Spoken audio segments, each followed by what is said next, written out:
Department और MSc university का जो अपना पॉलिसी मेकिंग है, उन सब का इकट्ठा जो स्वरूप है वो एनईपी के रूप में आपके सामने आया है।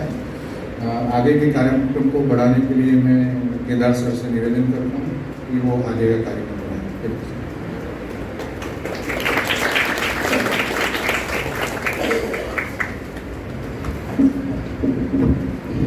मैंने आपको पहले ही वर्ल्ड एंटरप्रेन्योर्स डे आज हम क्यों मनाने जा रहे हैं उसका आपको मैंने ब्रीफ में एक इंट्रोडक्शन दिया। तो हमारे जो आज के रिसोर्स पर्सन हैं श्री रविंद्र नायक जी, वो यहाँ उपस्थित हो गए हैं। मैं संकाय के अध्यक्ष प्रोफेसर गौरंग अवसर जी से निवेदन करता हूँ कि वो पुष्पगुच्छ लेके उनका स्वागत करें।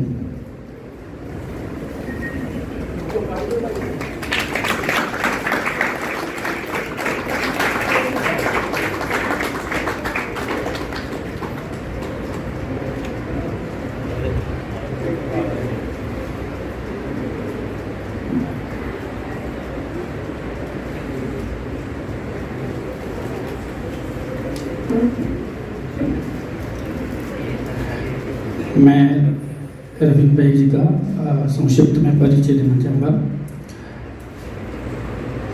आपने थर्मल साइंस मैकेनिकल इंजीनियर में एमई की उपाधि प्राप्त की है एवं वो अपने faculty of technology and engineering MS university में कार्यरत थे और अभी 2 साल पहले ही एसोसिएट प्रोफेसर के पद से रिटायर हुए हैं।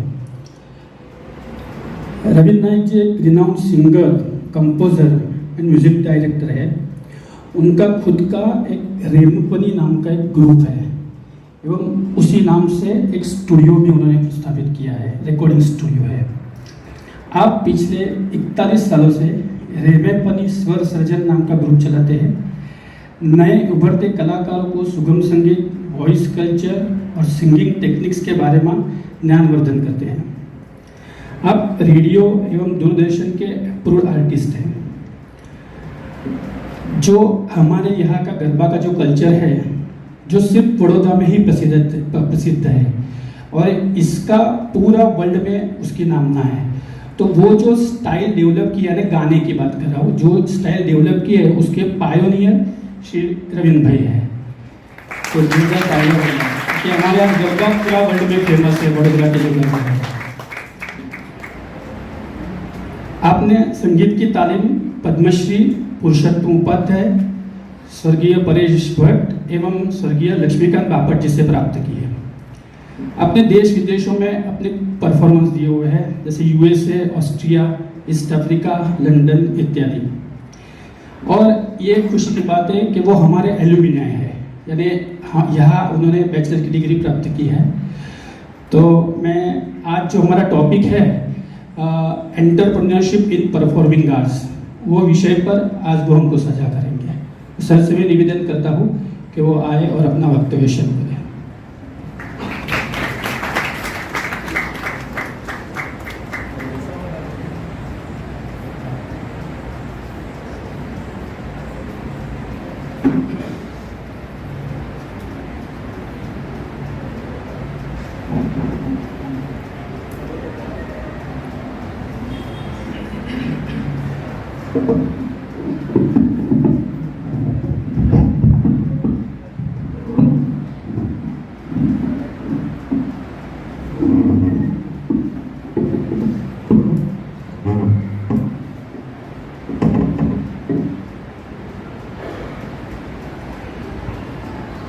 नमस्कार।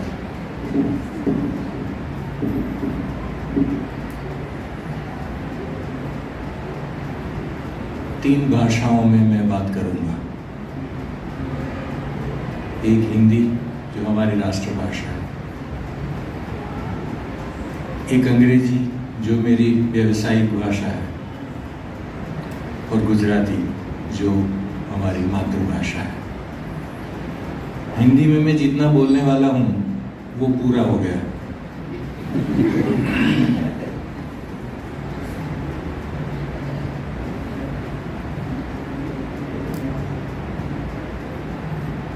लेकिन फिर भी एक वाक्य ज़्यादा बोलना है, ऐसा लगता है कि आप में से कितने लोगों को गुजराती नहीं पता है। ये मेरे हिसाब से गलत है। आपको पता तो है लेकिन आप बोल नहीं सकते। हाँ, तो आपको पता तो है कि ये गुजराती है, अथवा ये जो बोल रहे हैं वो गुजराती है, लेकिन आप उसको अभी आपको पल्ले नहीं पड़ा। लेकिन गुजराती ऐसी सरल भाषा है, और ख़ास करके वो भारत की कई भाषाओं की तरह वो संस्कृत से उतरी है, इसलिए कई चीज़ें ऐसी हैं जो थोड़ा ध्यान देने से वो पता लग जाता है। अच्छा, आपको सुनाई देता है बराबर संभળાય?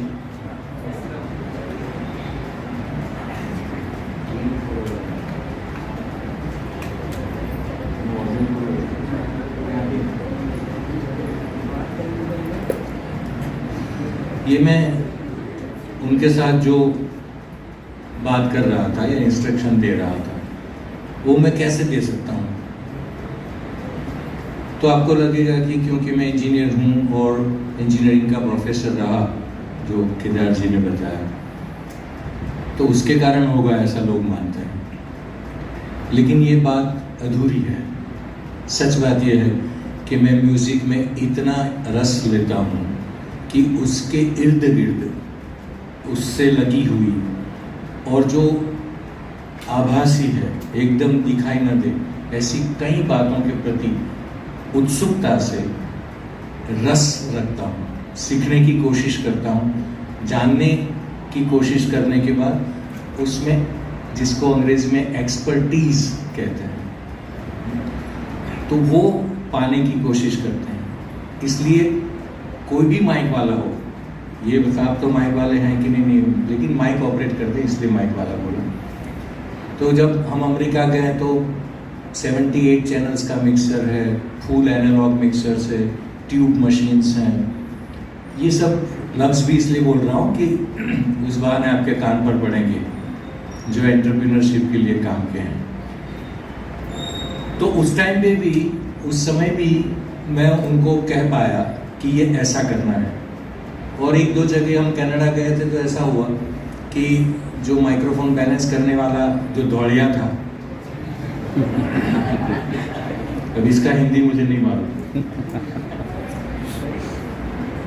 तो वो इंग्लिश पर्सन था, उसने कभी एकॉस्टिक इंस्ट्रूमेंट्स इतने बैलेंस नहीं किए थे, क्योंकि वेस्टर्न म्यूजिक में होता है लेकिन कम जगह, पहले जो होता था सिम्फनी और वगैरह। लेकिन तो फिर उसको मैंने जो थोड़ी इंस्ट्रक्शन दी तो वो मेरे प्रेम में पड़ गया। जमाना था जब लोग संगीतकारों के प्रेम में थे, आज वो जमाना नहीं। उसका कारण संगीतकार भी हैं और लोगों की उदासीनता संगीत और कला के प्रति, या भेदभाव पूर्ण व्यवहार जिसको बोलते हैं। तो मेरा ये मुद्दा था कि ऐसी जो टेक्निक्स हैं, तो जब एंटरप्रेन्योर हम बात करते हैं तो पहले तो ये, अभी मुझे पता चला जब आपने बताया कि आज एंटरप्रेन्योर्स डे है।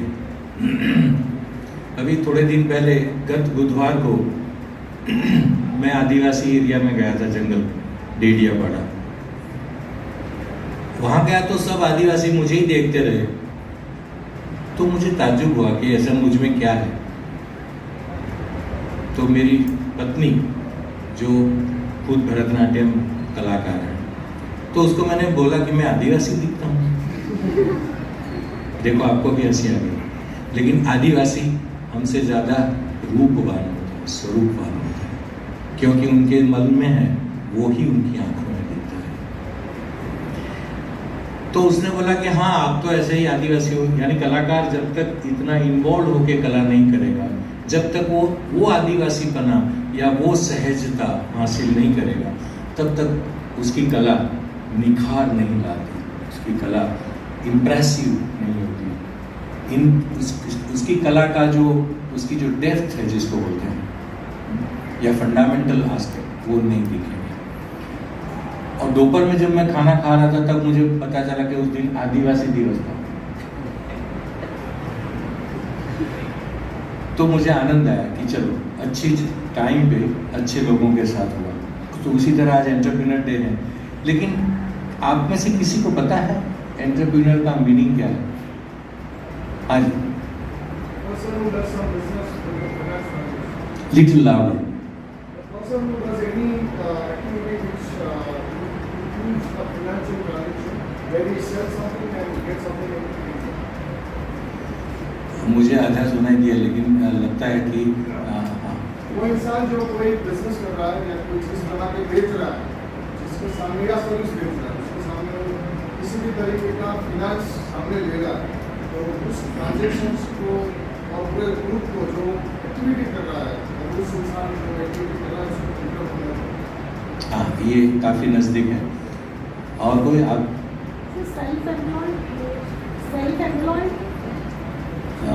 नो, विल जस्ट कंक्लूड कि अल्टीमेटली क्या है। हाँ जी, innovative. No, innovative is not entrepreneurship. Innovative is creative. Innovative is something making something new और टू फाइंड आउट समथिंग। हाँ, ये हाँ सर सीधे शब्दों में गुजराती क्या नहीं, उनसे बड़े हैं मारवाड़ी, उनसे भी बड़े हैं यहूदी, उनसे नजदीक बैठ सकते हैं पारसी। गुजराती लोगों को इस तरह लोग समझते हैं, लेकिन गुजराती लोगों के जो बाकी के गुण हैं वो देखेंगे तो खाली एंटरप्रेन्योर नहीं है, वो अच्छे एंटरप्रेन्योर हैं, वो बात बना। गांधी जी से शुरू कर सकते हैं। ही वॉज आजकल हम गांधी जी के बारे में पढ़ते कम हैं, खाली सुनते ज़्यादा हैं। इसलिए अगर आप पढ़ेंगे तो पता चलेगा कि उन्होंने कौन सी तरकीबें यूज़ की जो एक गुजराती व्यवसायिक में होती है, और अंग्रेज़ों को गुजराती में बोले तो हमफाया, हमने हमफाई दिया। उसको लाले पड़ गए उनके कि अब इसका क्या करें। हाँ, तो मैं ये बात बराबर है जो आपने बताई, नज़दीक है, लेकिन वो दो शब्दों का कॉम्बिनेशन है। अब जब मुझे पता चला है कि बहुत सारे लोग गुजराती नहीं जानते, इसीलिए मैं जितनी भी आती है उतनी हिंदी में मैं बोलने की कोशिश करता हूँ। अच्छा, तो एक चीज़ एक साथ हो सकती है साथ साथ कि इंग्लिश किसको नहीं पता चलता, शर्मा है नहीं। अगर मैं बोलूँगा किसको ऐसा लगता है कि शायद पता न चले, तो ये लोग एंटरप्रेन्योर होंगे भविष्य में, क्योंकि उनमें साहस है, उनमें साहस है। आजकल हम लोग साहस छोड़ बैठे हैं, वो पढ़ाई में हो, वो परफॉर्मेंस में हो या बिजनेस में हो।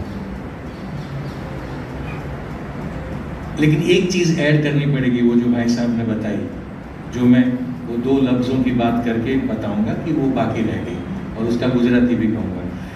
एक्चुअली ये फ्रेंच वर्ड है, एंटरप्रेन्योर नहीं। जैसे रेस्टोरेंट बोलते हैं वो गलत बोलता है, उसका सही प्रोनाउंस, सही स्पेलिंग। टू स्पेल का मतलब होता है उच्चार, टू स्पेल का मतलब स्पेलिंग नहीं होता। तो वो रेस्तरां है, रेस्टोरेंट बोलते हैं, रेस्टोरेंट बोलते हैं। तो इसीलिए ये एंटरप्रेन्योर है जो फ्रेंच है, और उसका मीनिंग होता है टू अंडरटेक,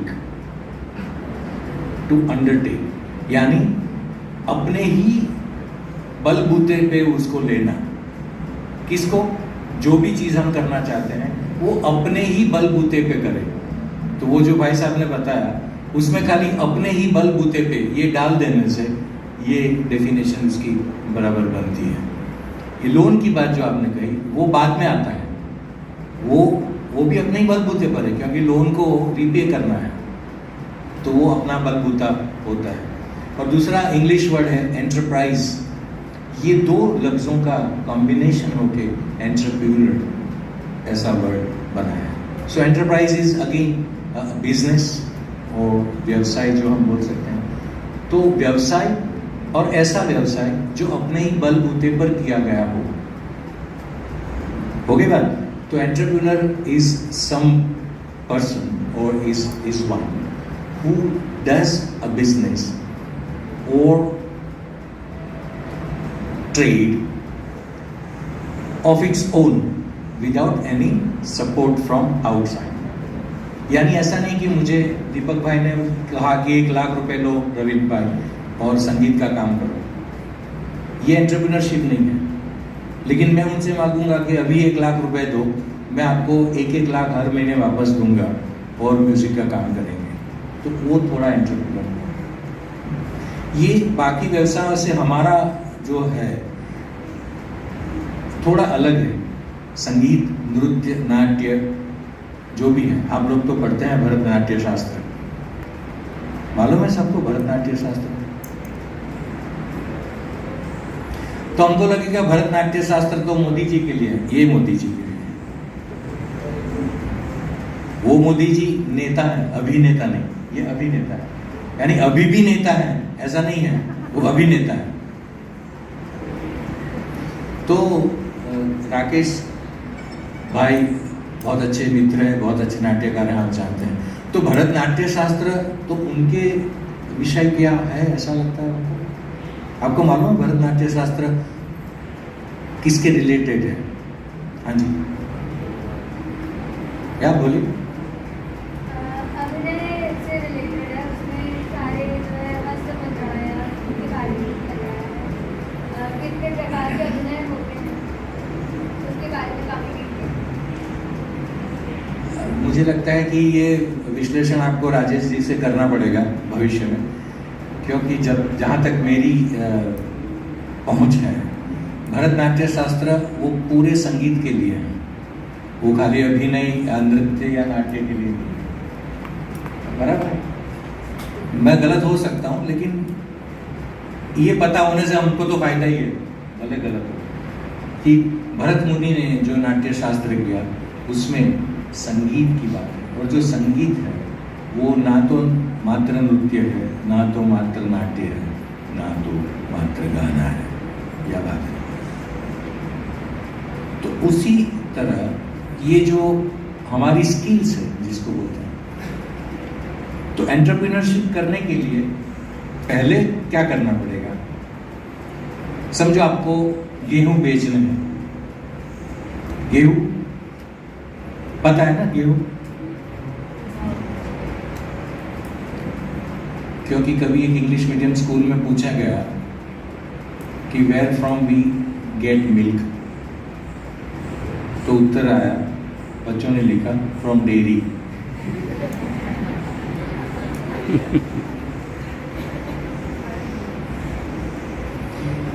तो उसी तरह हम रोटी खाते हैं या ब्रेड खाते हैं तो गेहूं से बनती है, वो तो अभी तक पता है तो हम बच गए हैं। लेकिन एक ज़माना आएगा जब ये भी पता ना होगा।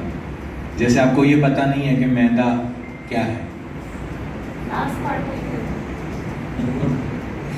तो इसी तरह, यानी ये विश्लेषणात्मक बात मैं करता हूँ। उसी तरह हम लोग पहले तो कोई भी चीज़ करनी है तो उसका विश्लेषण करके उसके फंडामेंटल्स जो हैं वो जानने पड़ेंगे। जैसे मुझे इंजीनियरिंग में जाना था, आजकल बहुत सारों को कनाडा जाना है। अगर उनको हिप्नोटाइज करके पूछे कि क्यों, तो उनके पास 2-3 अच्छे से उत्तर हैं। मेरे फ्रेंड्स जा रहे हैं, एक दूसरा वहाँ फ्रीडम है, 2 तीसरा जो दबाते हुए स्वर में वो बोलेगा इधर मेरा कुछ नहीं चलता। जब यहाँ कुछ नहीं चलता तो कनाडा में चलेगा, ऐसा करके लोग कनाडा जाते हैं और काफ़ी पैसे भी बर्बाद करते हैं। As an engineer I can tell you this authentically. तो कनाडा नहीं जाना ये इसका मतलब नहीं है, लेकिन आपको जो चीज़ें नहीं मालूम है, जो फंडामेंटल नहीं मालूम है, उसके बारे में आप कूद पड़ेंगे और वो होगा। ये बात थोड़ी सोचनीय है, विचार योग्य है। तो कोई भी चीज़ अगर हमें बिजनेस उसका करना है तो कौन कौन सी चीज़ों का बिजनेस हो सकता है? एक को बोलते हैं कॉमोडिटीज, पता है कॉमोडिटी? वस्तुएं। तो वस्तु में दूध से लेके पंखा, कंप्यूटर्स, प्रेशर कुकर्स सब आ जाता है। तो ये जो वस्तुएं हैं वो लोग यूज करते हैं, और क्योंकि वो लोग यूज करते हैं तो उसकी खरीद फरोख्त हो सकती है, उसको बेचा जा सकता है, खरीदा जा सकता है। लेकिन आप अगर सोचें कि अगर मैं आपको ये बताऊं कि कुकर में बनाया हुआ खाना वो पोषण के लिए नेगेटिव है या आपकी तबीयत खराब करता है, और अगर आप सबने कुकर बंद करा दिया घर जाके, तो क्या होगा मालूम? कुकर बनाने वाली लॉबी मेरे घर पे आके मारेगी। तो सभी वस्तुएं उपयोग की होती है इसलिए बिकती है ऐसा नहीं है, वो और बिकती है इसलिए उपयोगी है वो भी नहीं है।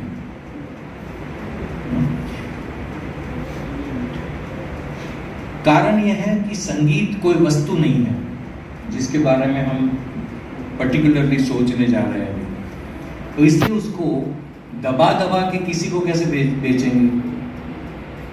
मैं आपको 2 एग्जाम्पल देता हूँ। ये मेरे मित्र दीपक भाई जो बैठे हैं वो खुद भी इलेक्ट्रिकल इंजीनियर हैं, IIT से, संगीत की रुचि रखते हैं। हम जब सब साथ गाते हैं तो हमारे साथ गाते हैं, और बहुत बड़ी यूनिवर्सिटी से उन्होंने इंजीनियरिंग की डिग्री ली है। तो ये बात शायद मेरे साथ जुड़ जाएंगे। मैं आपको 2 प्रोडक्ट बोलता हूँ जिसकी कभी ज़रूरत नहीं होती फिर भी हम लोग खरीदते हैं या खरीदते थे।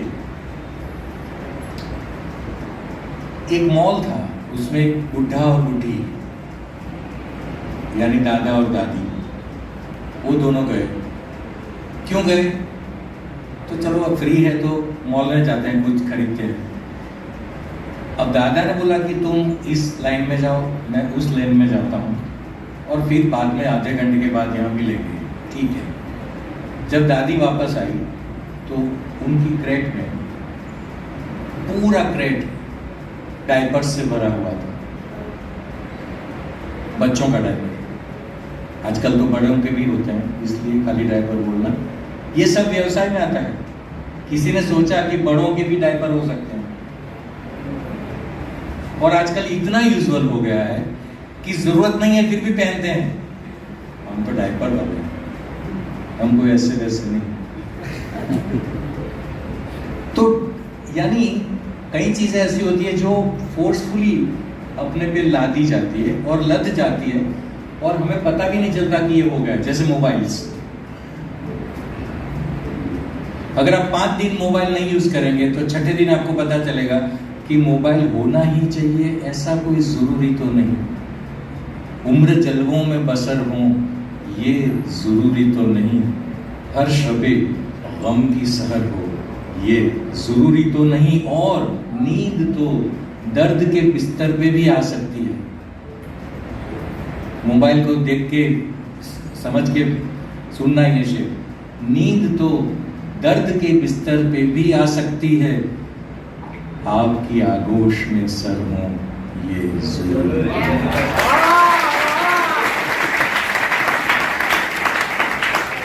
तो कई चीजें जरूरी नहीं है फिर भी हमको कहा गया है कि ये जरूरी है, और हम बाकी के करते हैं इसलिए ये अच्छी होगी या जरूरी होगी, ऐसा करके हम लोग करते हैं। जैसे शनि रवि में लोग बाहर खाना खाने चलते हैं, घर पे किचन है फिर भी, घर पे रसोई बनाने वाले हैं फिर भी। तो ये एक अवस्था है हमारी जो बिजनेस के रिलेटेड डेवलप होती है।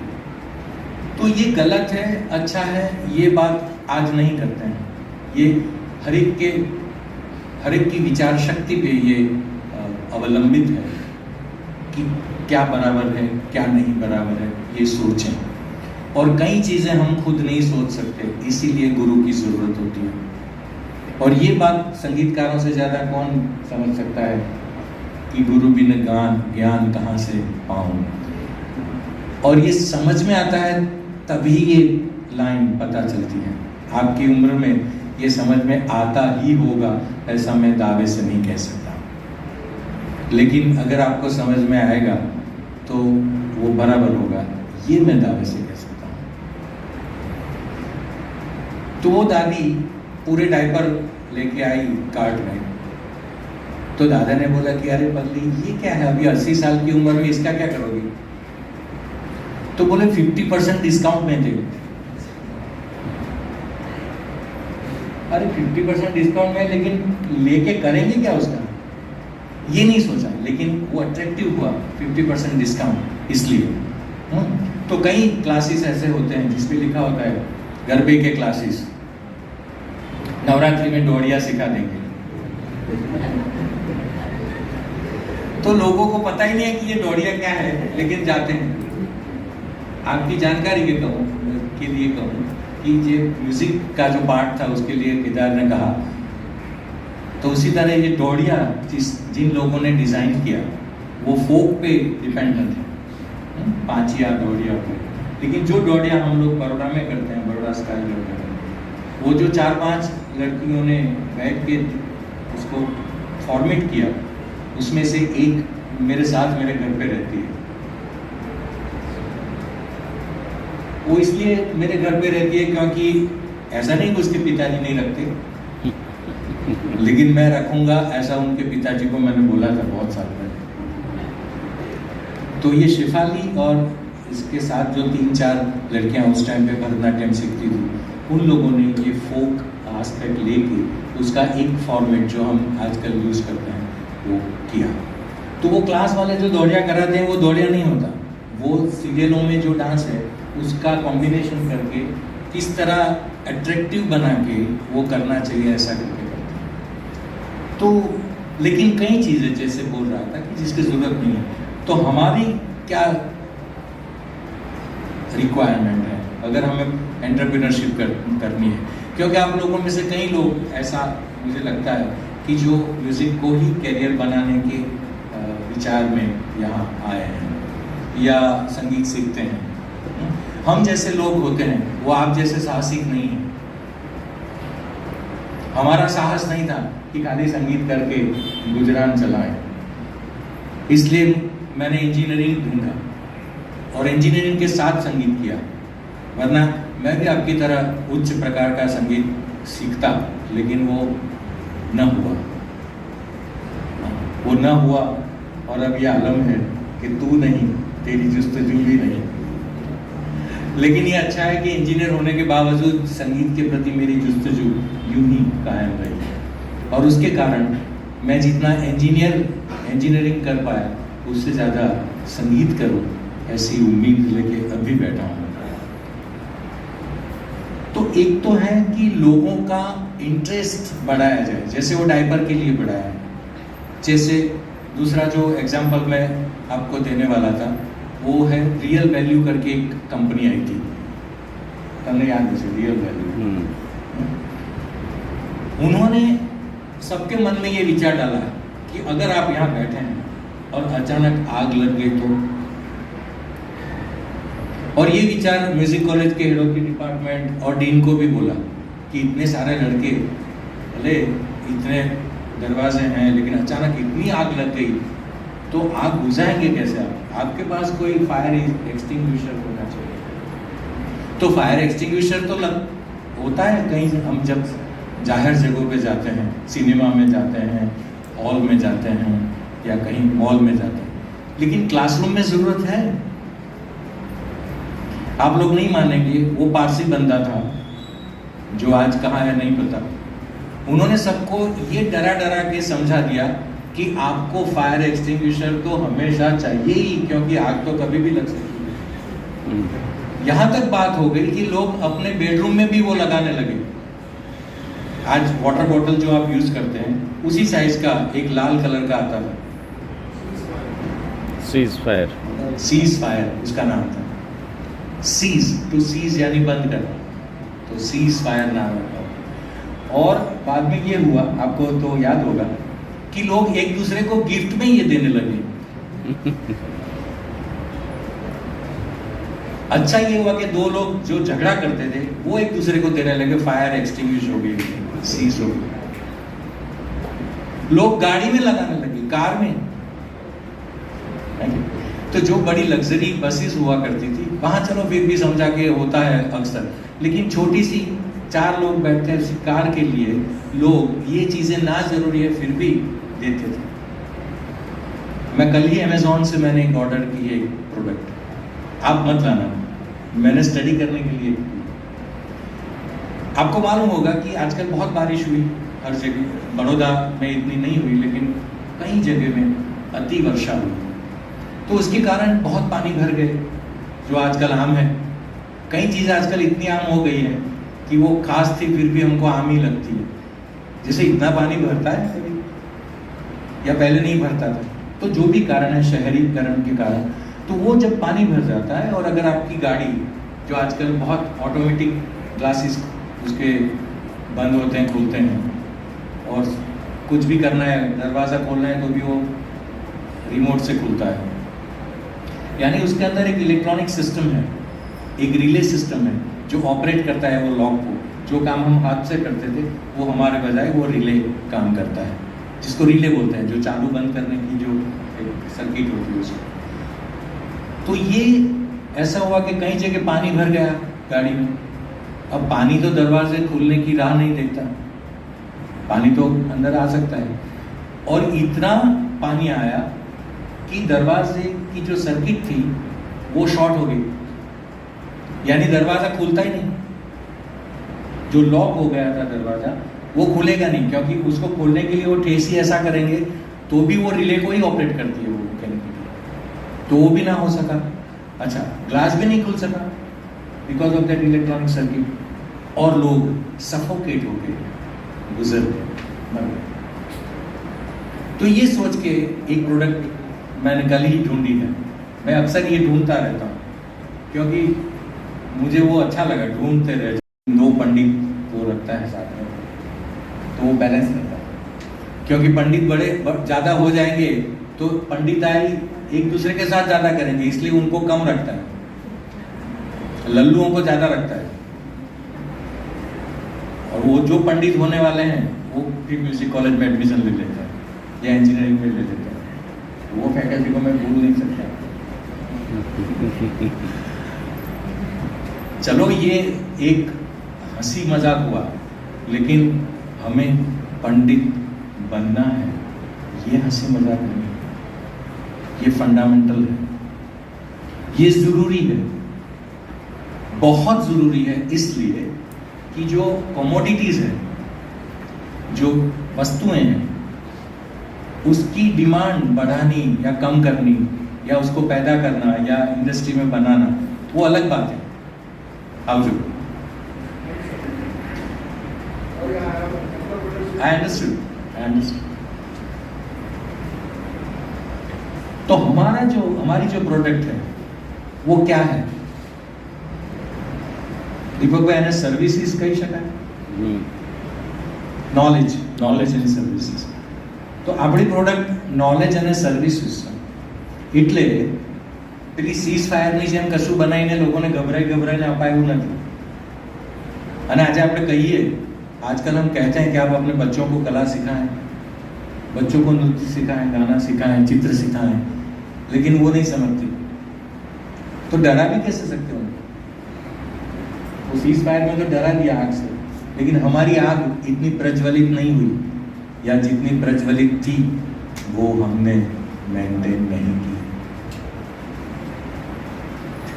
तो पहला तो ये जवाब मिल गया कि वो आग को प्रज्वलित किया जाए, उसमें पेट्रोल नहीं डालना है, घी डालना है, क्योंकि ये यज्ञ है, ये कोई मेयर आग नहीं, ये कोई जलवा नहीं है, लेकिन ये सौंदर्य, ये आनंद है। इसलिए आनंद और सौंदर्य की चाह लोगों में हो, ये जरूरी है। तो हम पहला तो ये कर सकते हैं, सीधा ये कोर्स वो कोर्स या इसमें ये नौकरी मिलेगी, वो तो है ही, लेकिन जो मेन चीज़ है, तो जो हमारी प्रोडक्ट है या हम जिसमें काबिल हैं, पारंगत होंगे, वो चीज़ को कैसे लोगों तक पहुंचाया जाए। इंडियन आइडल से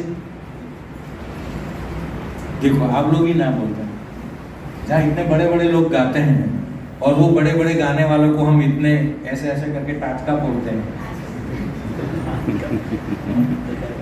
लेकिन आप लोग ही ना बोलते हैं। क्यों? क्या कारण है? वो फंडामेंटल कारण। जैसे मैं आपको बताऊं कि आपको 15 दिन तक खाने की चिंता नहीं है, सुबह शाम मैं पिज्जा भेजूंगा, आप हाँ मानेंगे? नहीं मानेंगे, क्योंकि आप जानते हैं कि वो पिज्जा बधिये मजा हती राते राते ने संताप एनो सवारे सवारे।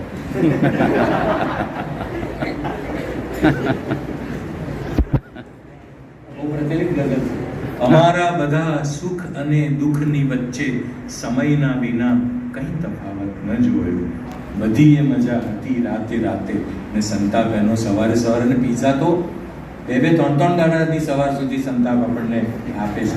એટલો કાબેલ છે, એટલો મોંઘો છે. એટલે ઘણી બધી ફંડામેન્ટલ વસ્તુઓ આપણે જાણીએ છીએ કે કામની નથી, છતાં પણ એને આપણે વળગી રહીએ છીએ. પહેલાં તો એમાંથી છૂટવું જોઈએ. આ થોડો ઉપદેશ લાગે છે, પણ સાથે સાથે કહી દઉં.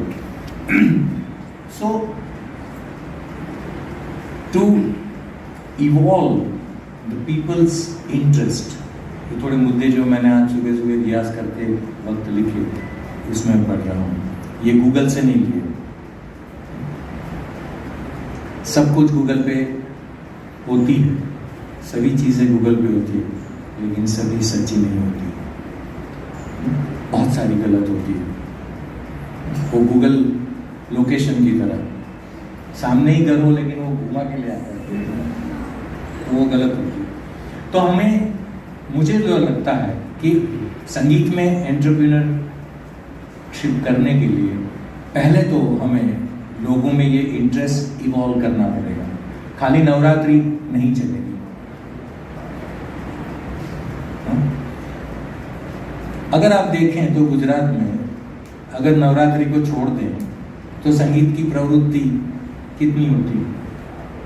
बहुत कम. वो महाराष्ट्र या बंगाल या साउथ इंडिया में जो घर घर में होता है, वो हमारे यहाँ नहीं था. बड़ौदा बच गया सयाजीराव गायकवाड़ की वजह से, क्योंकि यहाँ उन्होंने एक मराठी कल्चर अच्छी तरह डेवलप करके, एस्टैब्लिश करके, वो संगीत की रुचि हम जैसे नॉन मराठी गुजरातियों को भी इसलिए आई है क्योंकि पूरे वातावरण में यहाँ पर कला कला कला है. आपके म्यूज़िक कॉलेज का बिल्डिंग देखें, कला है. पूरी MS यूनिवर्सिटी का बिल्डिंग देखें, कला है. कमाटी बाग में आप जाएंगे, जहाँ जो स्कल्पचर्स हैं, मूर्तियाँ हैं, वो जो यूरोप में हैं, उन्हीं की प्रतिकृति सयाजीराव जी यहाँ लाए थे. इनके जितने गुण गाए हम कम हैं, लेकिन एक संस्कार हुआ, एक पूरे शहर को ये बात पता चली कि ये हो सकता है, ये होना चाहिए. आजकल जो ये स्क्रैप से, मैकेनिकल इंजीनियर की हैसियत से मुझे नहीं बोलना चाहिए, लेकिन कलाकार की वजह से बोलता हूँ कि जो स्टील स्क्रैप में से ये सब स्कल्पचर बनाए हैं सिटी में, एकदम बेहुदा है. वो हमारी नज़रों को और हमारे आत्मा को कुछ नहीं करता, जो एक अच्छी स्कल्पचर करती है. जिन्होंने किया उनकी टीका नहीं है, लेकिन क्या अच्छा है क्या नहीं अच्छा है वो कलाकार को ही पता चलता है, क्योंकि वो सम्यक दृष्टि से, हम जानते हैं कि जो सा है वो अभी सा है, और जो अभी माँ है वो शायद सा होने वाला है. हम फला फला राग के गाने गाएंगे तो उसमें माँ इतना प्रधान है कि कभी कभी गाते गाते माँ सा हो जाता है, पता नहीं, जिसको आप लोग मूर्छना कहते हैं. मालूम है मूर्छना? किसको मालूम है मूर्छना? संगीत में मूर्छना, हाँ, यानी मूर्छित हो जाते हैं. वो वो ऐसा साफ बदल जाता है जो वेस्टर्न म्यूजिक में बहुत प्रोमिनेंट है, वेस्टर्न म्यूजिक में टिपिकली है। और हमारे जो मंत्रोच्चार करते हैं, खास करके नवचंडी और लघुरुद्र, महारुद्र, तो उसमें जो ब्राह्मण आपने देखे होंगे, वो एक टीम होती है, 8 ब्राह्मण होंगे, 10 ब्राह्मण होंगे। तो ब्राह्मणों ने भी एंटरप्रेन्योरशिप की है आजकल। 8 नहीं चलेंगे, 12 तो लगेंगे। तो वो लोग जो गाते हैं वो षडज मध्यम, षडज गंधा, षडज पंचम करके गाते हैं। जैसे मुझे बहुत श्लोक तो आते ही नहीं है, लेकिन एक जो गायत्री मंत्र मैं पढ़ता हूँ, तो उसमें ये कैसे किया जाएगा वो मैं आपको याद कराने के लिए बोलता हूँ खाली।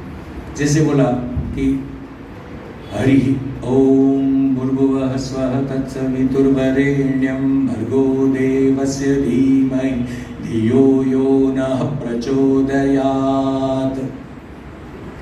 तो ये समझो 15-20 बार बोले, या इसी के सीक्वेंस में जो आते हैं श्लोक बोले। दूसरा ग्रुप होगा ओम भूर्भुवः स्वः तत्सवितुर्वरेण्यं भर्गो देवस्य, ऐसे ऊंचे सुर से बोला।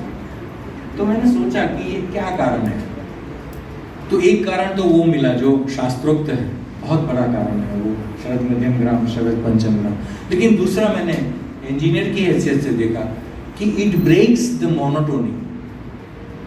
सुबह से शाम तक मंत्रोच्चार करते हैं, तो जो ब्राह्मण करते हैं, लेकिन बाकी के लोग तो यही सोचते हैं कि अभी 1 बजे खाना होगा, या प्रसाद कब होगा, या ये कब पूरा होगा।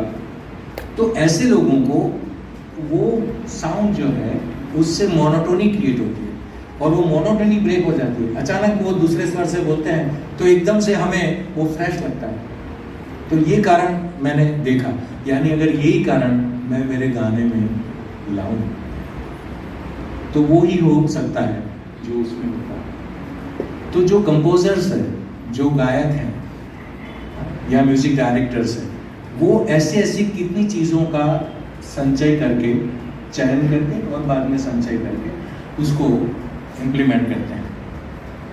तो ये उसकी रुचि हम कैसे करें वो आपको ढूंढना है। पहले तो घर से शुरू करिए, बैठो, मैं आज एक नई रचना आपको सुनाती हूँ। वो हम नहीं करते, हम भी यही इसको ही लेके बैठ जाते हैं। दूसरा है एंटरप्रेन्योरशिप के लिए, अगर आपको साहस के साथ बिजनेस करना है या व्यवसाय को, आपने म्यूजिक को व्यवसाय किया है, तो एजुकेशन, ये कॉलेज वाला नहीं, कॉलेज का तो एक फॉर्मल एजुकेशन है, वो आपको डिग्री देता है, वो आपको स्तर दिखाता है। यहाँ खड़े रह के मैं बोल सकता हूँ इसलिए क्योंकि मैं प्रोफेसर रह चुका हूँ और अभी भी प्रोफेसर हूँ, कि डिग्री जो है वो हमें स्तर दिखाती है, स्तर देती नहीं। स्तर हमें लेना पड़ता है, पाना पड़ता है, अचीव करना पड़ता है, स्तर तक पहुंचना पड़ता है। प्रोफेसर्स जो पढ़ाते हैं तो सभी को कॉमन पढ़ाते हैं, इसको ज़्यादा पढ़ा है, इसको कम पढ़ा है, ऐसा है नहीं है। अगर आप पढ़ने में ज़्यादा रुचि रखते हैं तो वो अपना प्रेम ज़्यादा आपके ऊपर रखता है कि भाई ये मेहनत करती है तो 2 चीज़ें और बताएंगे। लेकिन परीक्षा में पेपर तो सबके लिए कॉमन ही रखते हैं। तो वो हमारा स्तर है जो हमें ढूंढना है। मुझे लगता है इंजीनियरिंग में भी सेम प्रॉब्लम है, इसलिए यहाँ पर होगा ऐसा मैं सोचता हूँ, मुझे माफ़ करें, कि आपको लगता है कि डिग्री हो गई इसलिए आप संगीतकार हो गए। आप डिग्री होल्डर हैं, संगीतकार तब तक नहीं है जब तक आप संगीत नहीं करते। और संगीत करने का मतलब ये नहीं है कि लल्लू पंजू ऐसे और keep it up and God bless you करने वाले नहीं। पंडित कहें कि वाह क्या बात है, तभी आपका स्तर बनता है। तो डिग्री लेने से एक प्लेटफॉर्म हुआ, और वो प्लेटफॉर्म पे पांव रख के हम आगे जाएंगे, जंप करेंगे या एक और सीढ़ी चढ़ेंगे, ऐसा विचार हो तभी ये डिग्री काम की है। वरना मेरे पास कई लोग गाना सीखने आते हैं। मैं गत वर्ष तक, केदार जी ने मुझे थोड़ा जल्दी रिटायर कर दिया, लेकिन वो हम 41 साल से करते हैं, टिकट नहीं रखते, ना तो स्पॉन्सर रखते हैं, तो वो खुद ही खर्चा करते हैं। तो ऐसे पैसों का उपयोग करते हैं, क्योंकि इंजीनियरिंग मेरा घर चला सकता है। आप इसको व्यवसाय लेके बैठे, इसलिए आपको घर भी चलाना होगा। इसलिए मेरे पास जो सीखने आते हैं वहाँ मैंने 2 नियम बनाए हैं। ये एंटरप्रेन्योरशिप को रिलेटेड है, इसलिए मैं आपको बोल रहा हूँ। एक है, एक नहीं है। जो लड़की को रसोई बनानी नहीं आती उसको मैं गाना नहीं सिखाता, क्योंकि वो ज़्यादा ज़रूरी है मेरे हिसाब से, और ज़्यादा आसान भी। और जो लड़के हैं वो अगर पढ़ते हैं तो फालतू पढ़ेंगे, या पास नहीं होंगे, या पढ़े हैं लेकिन नौकरी धंधा नहीं करते, उनको मैं नहीं सिखाता, क्योंकि फिर उनके बच्चे और बीबी भूखों मरेगी और मुझे गाली देगी कि रविंद्र भाई इतने जानकार थे फिर भी इनको ये नहीं सिखाया। तो यानी हमारा जो फंडामेंटल रिक्वायरमेंट है हमारा वो हो, और बाद में व्यवसाय जो है वो बहुत ही जरूरी है। और संगीत चूंकि ये सर्विस है, चूंकि ये एक कला है, कमोडिटी नहीं है, वस्तु नहीं है। आजकल वस्तु हो गई, इसीलिए हम संगीत में बोलते हैं कि सब एक ही लगता है। प्रोग्राम में जाओ तो भी एक ही गाने वहां सुनने में आते हैं, रंग लो जामे काले दीने गाट, वो बहुत पसंद है, वो अच्छा है गाना, सुनना भी चाहिए। लेकिन वो ही सुनोगे तो भटिया कौन गाएगा, हंस कैकिणी कौन गाएगा, सालक वराड़ी तोड़ी कौन गाएगा? और अगर वो गाएगा तो कोई सुनेगा नहीं, तो कहाँ गाएगा? जंगल में। हम स्वामी हरिदास तो है नहीं। तो व्यवसाय इसलिए हमें करना पड़ता है क्योंकि हमारा जीवन चले। और पहले के जमाने में ऐसा था कि जो राजा थे वो ध्यान रखते थे। व्यास खान साहब को सयाजीराव जी ने एक भी काम उनको खुद नहीं करना पड़ता था, उनके घर की जवाबदारी सब राजा रखते थे, उनको खाली गाना है, सिखाना है। हमारे म्यूजिक कॉलेज में कितने बड़े बड़े पंडित आ गए, तो वो इसलिए वो कर सके क्योंकि कॉलेज का आसरा था सैलरी के लिए। राजेश जी है या मैं हूं या केदार है, हमको एक महीने में घर कैसे चलेगा वो चिंता नहीं है, इसलिए हम आराम से कला भी कर सके, ऐसा मुझे लगता है। हाँ, ये लोग यहाँ इतना अपना प्रदान करते हैं कि सेपरेटली व्यवसायिक तौर पे कम कर सकते हैं समय के हिसाब से, लेकिन ये सभी बाहर व्यावसायिक कलाकार के रूप में भी जाने माने हैं। ये नाट्य बनाते हैं, केदार जी बजाते हैं, एकम्पलीमेंट करते हैं। तो ये यानी फंडामेंटल मैं आपको ये कहना चाहता हूँ कि आपका एजुकेशन है वो एक लेवल पे आपने रखा। मास्टर्स हो गए, डिग्रीज हो गए, आजकल तो पीएचडी भी बहुत आसान है हर जगह। म्यूजिक की बात मैं नहीं करता, म्यूजिक का मालूम नहीं, आसान है। मैंने मास्टर्स में मैंने जो डिसर्टेशन किया था उसका सब्जेक्ट आज भी वो भी फांफा मारता है। एक लेवल था पहले के जमाने में, डिप्लोमा में ऐसा गाते थे कि बात छोड़ दो। और आजकल एम्यूज वाले अगर आते हैं उनको भी सुर लगाने के लिए बताना पड़ता है।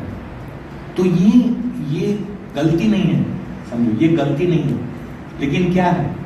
डिफेक्ट है। ये आपका कसूर नहीं है, लेकिन डिफेक्ट है। किसी ने सुर दिया और अगर आप सुर से गा देंगे तो ये एक विशेषता है, ये जरूरी है। अगर ये आप करेंगे तो आपको ऑटोमेटिक दूसरे गाने वाले बुलाएंगे रिकॉर्डिंग के लिए, उसके लिए। तो ये एंटरप्रेन्योरशिप नहीं हुई। So to achieve a level in art and perfection is the first step towards entrepreneurship in music. Rather than कि यहाँ नौकरी मिलेगी, वहाँ नौकरी मिलेगी, पहले तो अपनी capacity, because it is art, it's a performing art. Your certificate says that you are bachelors in performing art. So if the art is not performed, what for that art is? To discuss, to talk, to lecture. वो तो प्रोफेसरों का काम है, चूंकि आपको theoretical aspect पता चले, कंपैरेटिव एस्पेक्ट्स पता चले। लेकिन आपका जो काम है और एक संगीतकार का जो काम है वो परफॉर्म करना है, चाहे वो तबला सीखता हो, चाहे वो आप लोग सब वोकल के हैं, सभी में। हाँ, तो तबले वाले जैसे गाने वाले ऐसा समझते हैं कि ताल को ध्यान में रखना तबले वाले की जरूरत है, इसके लिए मैं तबले वाला रखता हूं। ये गलत है। गाने वाले को ही ताल ही पकड़ के रखना है, उसको ही लय को भी पकड़ के रखना है, उसको ही सूर को, भाव को, उच्चार को, कविता को, एस्थेटिक्स को, सभी चीजों को उनको पकड़ के रखना है। वही चीज तबले वाला करता है, लेकिन वो संगत करता है, वो हेल्प करता है। उसको भी एस्थेटिक्स की जरूरत है, उसको भी काबिलियत की जरूरत है, उसको भी वेरिएशंस की जरूरत है। तो ड्रामा करते हैं, क्योंकि ड्रामा हमारी नजर के बाहर जाता है, इसलिए मैं उसका आपको दृष्टांत देता हूँ। और मेरे बहुत मित्र हैं जो बहुत अच्छा ड्रामा करते हैं, तो इसके लिए साथ उनके साथ जो चर्चा की इसकी, जैसे लाइटमैन है या मेकअप मैन है, तो उसकी जो कारीगरी है वो अक्सर लोगों को पता ही नहीं। अमिताभ बच्चन जी का जो मेकअप मैन है वो बदल जाएगा, लोचा पड़ेगा, क्योंकि उनके बाल कैसे दिखने चाहिए वो जो फिक्स हो गया और लोगों के मन में बैठ गया, अगर वो बदल गया तो आप बोलेंगे ये अमिताभ नहीं।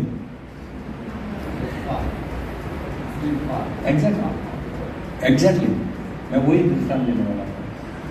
तो यानी उसका जो सपोर्टिव एलिमेंट, जैसे आप लोग गाते हैं, मैं आजकल मैं क्लासेस में यहाँ नहीं आ पाया, लेकिन मैं जो रियाज करता हूँ तो ये यानी दावा करने के लिए नहीं, लेकिन आपको जानने के लिए कि अच्छे अच्छे इलेक्ट्रॉनिक तानपुरा हैं, एप्पल का तानपुरा, हम स्टूडियो में भी सब एप्पल यूज करते हैं इसलिए है, लेकिन फिर भी मैं ओरिजिनल तानपुरा जो 100 साल पुराना है वो ही यूज करता हूँ।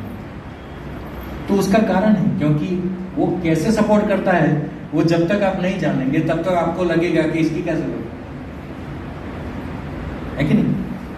तो उसके सपोर्टिव एस्पेक्ट, उसके मेन एस्पेक्ट, वो सब आप परफॉर्म कर सको, उसी को एजुकेशन कहते हैं। एक एरिस्टोटल નું બહુ સરસ વાક્ય દીપકભાઈ, બહુ સરસ વાક્ય છે, હમણાં જ મારે વાંચવા આવ્યું. You know who is Aristotle? હજુ હવે ખબર પડશે? He was a philosopher. I think Greek philosopher. Yeah, he was a Greek philosopher, but I don't agree with the word philosopher because philosopher એટલે શું એ પાછું સમજવું પડે.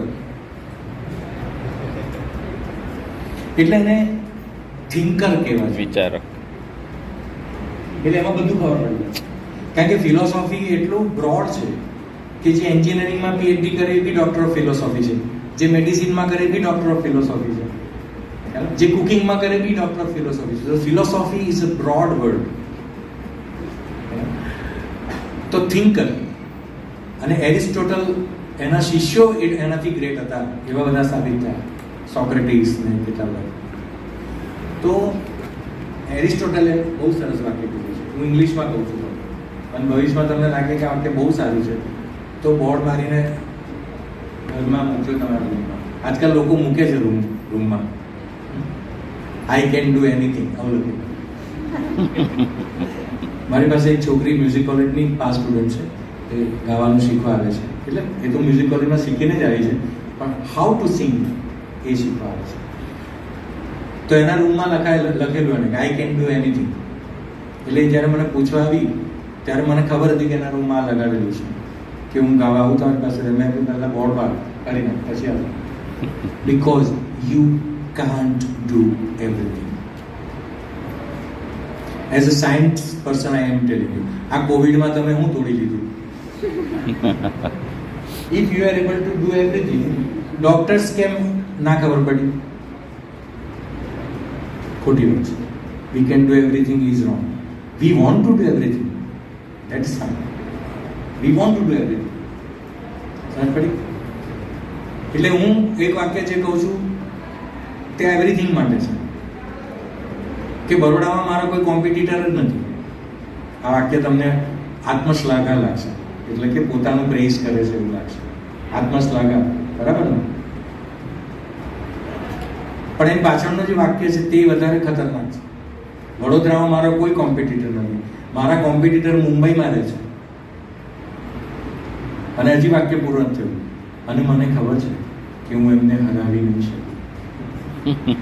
છતાં પણ મારે કોમ્પિટિશન તો એમની સાથે જ કરવી છે. હું જાણું છું હું એમને हरावी नहीं सकूं, मैं जानता हूं मैं उनको परास्त नहीं कर सकता, नहीं कर पाऊंगा इस जन्म में नहीं, फिर भी वो मेरे कॉम्पिटिटर हैं क्योंकि वो मुझे चलने की प्रेरणा देते हैं, वो मुझे डिप्रेस न होने की आगात पे खड़े कर देते हैं, है कि नहीं? તો આપણે થોડું લતા મંગેશકર જેવું ગાવું છે આવું લોકો બોલતા હોય છે, વિચારે છે. નહીં, આપણે લતા મંગેશકર જેવું જ ગાવું છે એવું વિચાર શું ખોટો શાન માટે? આપણે કેવું કહીએ કે મારે લતા મંગેશકર થવું છે એવું નથી બોલતા, એવું ના બોલવું જોઈએ. પણ આપણે ગાવું છે તો લતા મંગેશકર જેવું જ નહીં ગવાય, પણ ત્યાં સુધી તો જવાશે. જેમ કે અમારા એન્જિનિયરિંગમાં 100% એફિશિયન્ટ એવું એક ઇમેજિનરી એન્જિન હોય છે, ફૂલ ઇરિવર્સિબલ એન્જિન. તો એની 100% એફિશિયન્સી હોય, એવું કોઈ એન્જિન શક્ય જ નથી. તો પછી 100%નું ભણવાનું શાના માટે જ્યારે શક્ય જ નથી મોટા એન્જિનિયરિંગમાં સિલેબસ વધારવાનો? હું મારા એમબીના છોકરાઓને આ પ્રશ્ન પૂછતો હતો કે સાહેબને ખબર હોય છે કે 100માંથી 100 કોઈને આવવાના નથી, અને પાછલા 50 વર્ષોમાં જોયું છે કે 90થી વધારે કોઈને માર્ક નથી આવતા, તો 90 માર્કનું જ પેપર કાઢવું જોઈએ. જો કેવો રિવર્સ વિચાર છે, કારણ કે કોઈના બી અત્યાર સુધીમાં 90થી વધારે નથી આવ્યા, તો પછી 90 જ કાઢો, 100 કાઢીને પેલા 10 તો એમ ઓછા જ થવાના છે. પણ કારણ એ છે કે કદાચ બી જોઈતા હોય તો 100 છે, અને એટલા માટે 90 સુધી આવેલો વિચાર કરે કે આવતી એક્ઝામમાં હું 91 લાવીશ, 92 लाइफ. एक बहुत बड़े चिंतक और फिलोसोफर थे जिसको आचार्य रजनीश कहते हैं. उनके क्लासमेट से मैं मिला था, यानी उनके क्लासमेट के भाई से मैं मिला था. उन्होंने बताया कि उनकी एग्जाम लेने के लिए तैयार नहीं थे प्रोफेसर. वो फिलोसॉफी पढ़ते थे मध्य प्रदेश में, तो उनकी एग्जाम लेने के लिए वो एग्जामिनर तैयार नहीं थे. आजकल ऐसा होता है, लेकिन इसलिए कि नहीं कुछ वैमनस है, इसलिए वो इसलिए नहीं लेते थे कि उन्होंने कंडीशन रखी थी कि अगर आप एग्जाम में मुझे 5 प्रश्न पूछेंगे उसका जवाब मैं दूंगा, लेकिन फिर मेरे एक प्रश्न का जवाब आपको देना पड़ेगा, क्योंकि तभी पता चलेगा कि आप मुझे प्रश्न करने के लायक हैं. नहीं कि यूनिवर्सिटी ने आपको रख दिया इसलिए आपको सब कुछ आता है.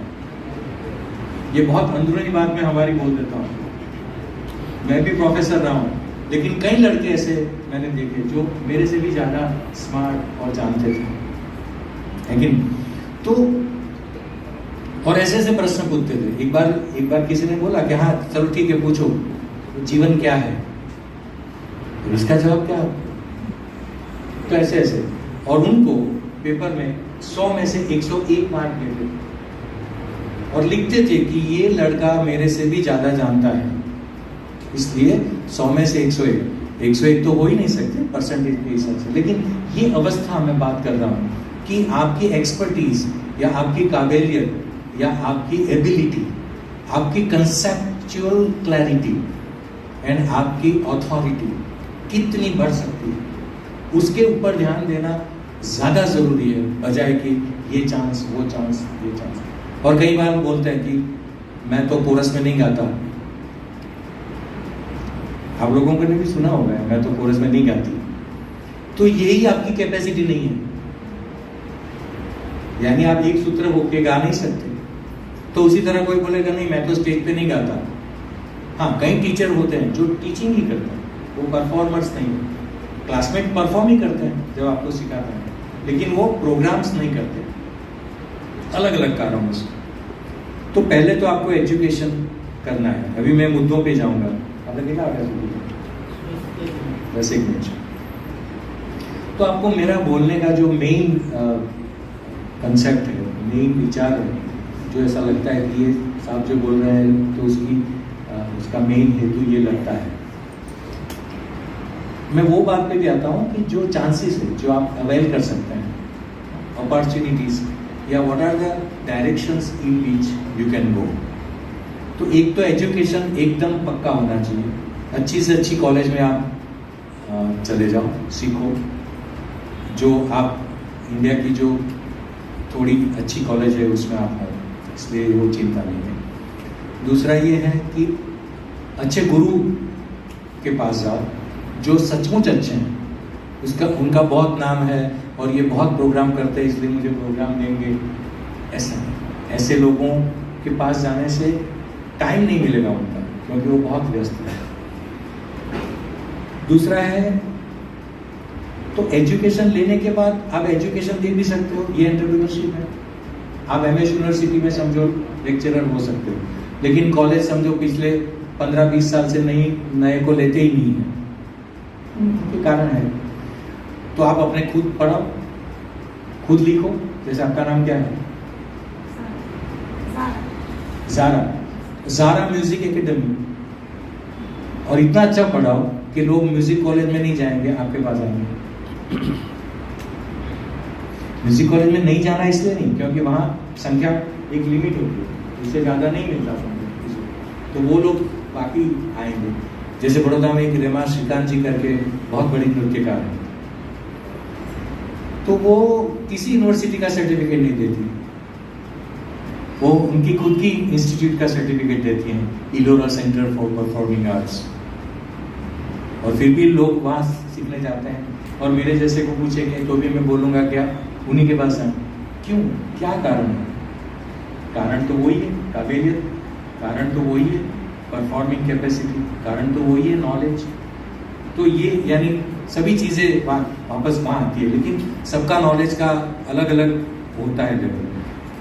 दूसरा, जैसे आप पर्सनल ट्यूशन कर सकते हैं, आप क्लासेस कर सकते हैं, जैसे रमा जी की बात मैंने की थी, सारा म्यूजिक एकेडमी की बात की। और आजकल तो ऑफलाइन ऑनलाइन दोनों हो सकते हैं। हालांकि मैं ऑनलाइन म्यूजिक सिखाने के विरुद्ध में हूँ, क्योंकि मैं इंजीनियर हूँ, इसलिए मैं जानता हूँ कि वो गलत प्रकार है। मैं नहीं करता, लेकिन कई लोग करते हैं, इसलिए वो पॉसिबिलिटी तो है। फिर जैसे आप एक म्यूजिकल स्टोर खोल सकते हैं, म्यूजिकल इंस्ट्रूमेंट्स का स्टोर, जैसे शर्मा म्यूजिकल है बड़ौदा में, मुंबई में शालू म्यूजिकल करके हैं, तो वो स्टोर आप कर सकते हैं। और उसमें फ़ायदा ये होगा कि अगर आप सरोद किसी को बेचते हैं, या कोई बोलेगा कि आपके पास सरोद है, तो अगर आपके पास नहीं होगा तो आपको पता चलेगा कि सरोद भी लेने के लिए लोग आते हैं। जैसे तार शहनाई, आप में से कितनों को मालूम है तार शहनाई? नहीं मालूम?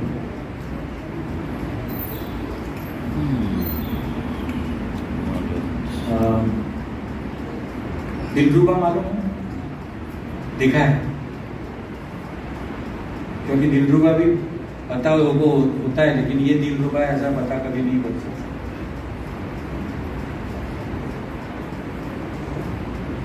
फिर डेल्सीमर है, या बेंजो है, या रबाब है, ये सब ऐसे इंस्ट्रूमेंट हैं जो बोलचाल की भाषा में इतने नहीं आते, लेकिन हम लोग हमारे प्रोडक्शन में यूज करते हैं। मैंडलिन तो मालूम है।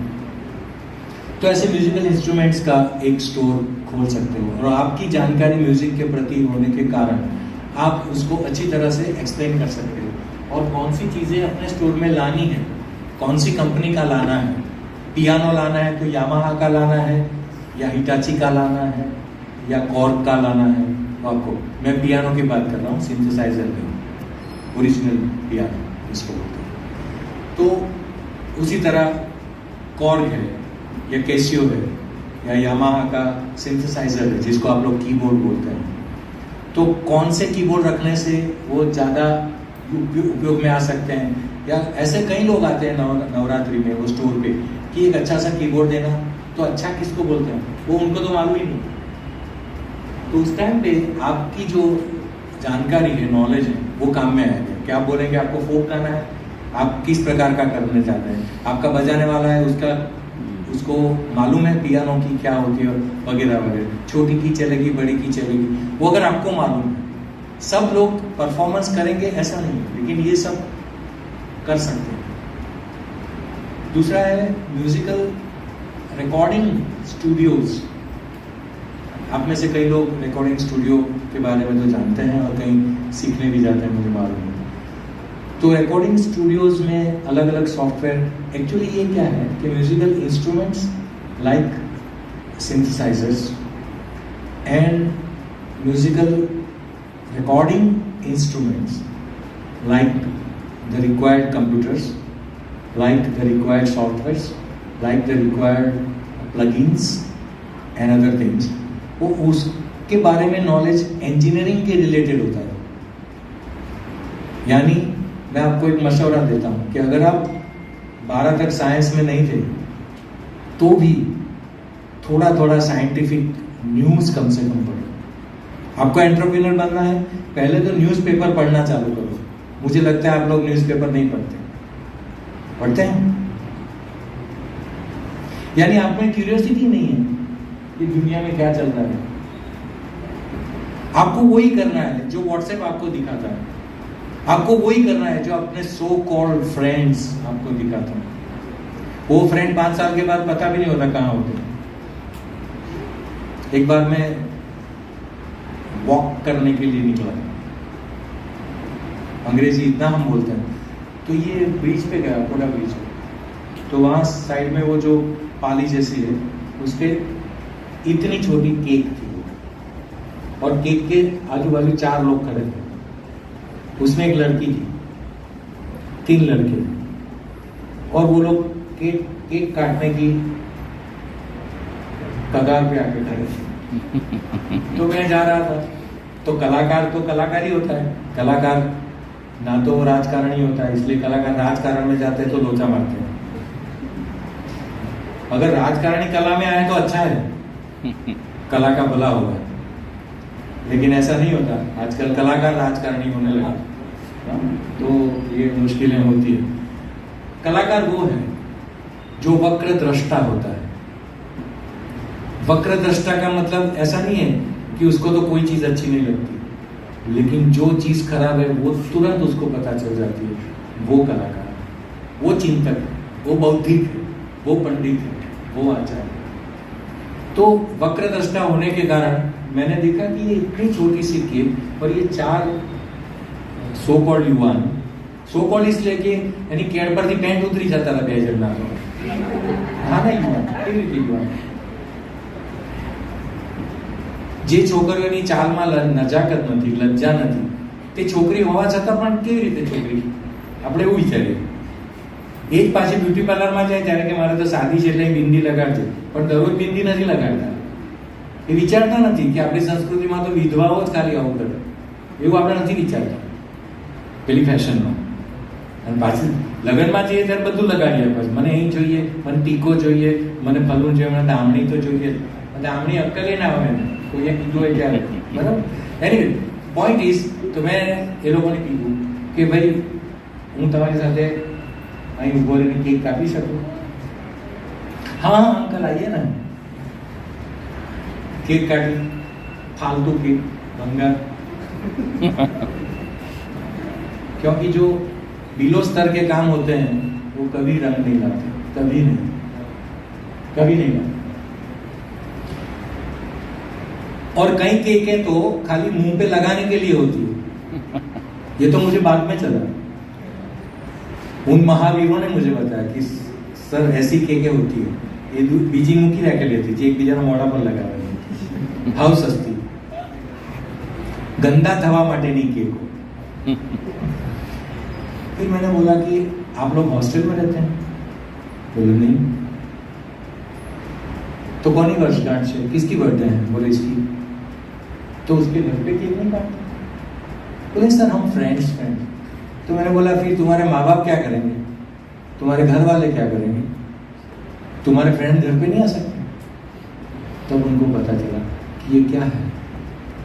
वो सुधर जाएंगे ऐसा नहीं है, लेकिन ये बात तो बराबर है ना, बहुत फ्रेंड्स करते हैं, इसीलिए घर वालों को ही भूल जाते हैं, इसलिए गुरुओं को भूल जाते हैं, इसलिए शिक्षकों को भूल जाते हैं, और फिर बाद में ऐसी जगह पे लटक जाते हैं, टिंगा जाते हैं कि उसमें से कोई निकाल नहीं सकता। ये आजकल की परिस्थिति है। लेकिन आप लोग के चेहरे से ऐसा नहीं लगता कि आप लोग बिगड़े हुए हैं, इसलिए ये मैं बोल रहा हूँ, कहीं बिगड़ ना जाए, इसलिए भी बोल रहा हूँ। तो म्यूजिक डायरेक्शन एक और चीज है। म्यूजिकल स्टूडियो तो आप जानते हैं, तो उसके साथ इंजीनियरिंग या साइंस आता है, तो इसलिए आपको थोड़ा थोड़ा साइंस पढ़ो। जितना नहीं पढ़ोगे उतने डफर रह जाओगे, सच बताता हूँ। आपके पास डिग्री होगी, आपके पास बहुत अच्छे गहने होंगे, बहुत महंगा सा मोबाइल होगा, लेकिन कोई जानकार मिल गया राक्षस के स्वरूप में, क्योंकि आप उसको राक्षस ही मानोगे, क्योंकि वो आपकी पोल पकड़ लेगा। और ऐसा मिलने ही वाला है, ये भी मेरे पास सुनो। लड़कियों को खास चौकन्ना रहता है, आजकल कई बार बुद्धिशाली होने लगे। Beware of husband. क्योंकि आपकी सहेलियों को तो चलो डफर मिल गए, लेकिन तुम्हें नहीं मिला तो क्या करोगे, सोचो। तो ये एक चीज कोई सीधा नौकरी करने की या सीधा बिजनेस करने की नहीं है। वो एकदम बिजनेस में पढ़े लोग इसके लिए लेक्चर दे सकते हैं, लेकिन मैं आपको उस एंगल से लेक्चर देता हूँ कि आप अपनी कैपेसिटी बढ़ाएं और बाद में क्या क्या एवेन्यूज, क्या क्या प्लेसेस, क्या क्या चांसेस या पॉसिबिलिटीज है, वो आपको पता चले। तो म्यूजिकल इंस्ट्रूमेंट्स और म्यूजिकल स्टूडियो, उसके लिए आपको थोड़ा साइंटिफिक रिक्वायरमेंट, जो आप लोग पढ़ते हैं फिजिक्स में, एक्चुअली ये लोग सब पढ़ाते हैं, लेकिन आप लोग खाली गोप के एग्जाम दे देते हैं, इसलिए मैं आपको बोलता हूँ। जैसे फिजिक्स है, तो फिजिक्स का क्या काम है, कॉस्टिक्स जो है उसमें क्या काम है, वगैरह वगैरह। तो आप पढ़ना शुरू करें प्लीज। पढ़ने से जो आपको मिलता है वो कहीं से नहीं मिलेगा, कहीं से नहीं। आपके पास इतनी बड़ी लाइब्रेरी है म्यूजिक कॉलेज में, ऐसी ऐसी पुस्तकें यहाँ है कि मैंने एक बार यहाँ से जाने के बाद रिक्वेस्ट की थी कि मुझे म्यूजिक कॉलेज की लाइब्रेरी यूज़ करने की परमिशन दी जाए, तो उन्होंने बोला कि परमिशन तो नहीं देंगे, लेकिन आप आके पढ़ सकते हैं ऐसा। तो इतनी अच्छी अच्छी चीज़ें, इतने अच्छे अच्छे रिकॉर्डिंग आप राजेश जी से, केदार जी से, गौरांग जी से पूछ के आप अगर उत्सुकता बताएंगे तो वो लोग आप के सोच में भी नहीं होंगी, उससे ज़्यादा मेहनत उसके पीछे करेंगे। ऐसे लोग हमारे पास हैं। फिर है म्यूजिक डायरेक्शन। अगर आपको म्यूजिक बहुत अच्छा आ गया है, समझो रिकॉर्डिंग नहीं आता है, समझो इंस्ट्रूमेंट्स नहीं आता है, म्यूजिक डायरेक्शन आप में से कोई करता है म्यूजिक डायरेक्शन? नहीं, आपकी हंसी ऐसा बता रही है कि म्यूजिक डायरेक्शन आपको जानने में है। नहीं, म्यूजिक डायरेक्शन तो जानते हैं, बट उसका काम क्या होता है मालूम? चलो कोई तो बोलो। यानी जो जो एवेन्यूज हैं वो सब ऐसा है जिनमें आपकी कैपेसिटी चाहिए। वो नहीं होगी और कोई धंधा होगा, ये मैं नहीं बता सकता। What is music direction? With that specs, a brown shirt and a speck, या काफी हैंडसम। अरे हैंडसम तो तुम खुद हो, दूसरे को क्यों ढूंढते हो? वही, हाँ, इसके आगे, हाँ। अब बताओ म्यूजिक डायरेक्टर क्या करता है? जैसे R D Burman music director थे, शंकर जयकिशन, सी रामचंद्र, बताए? हाँ, आपको बोल, उसको खड़े हो जाए।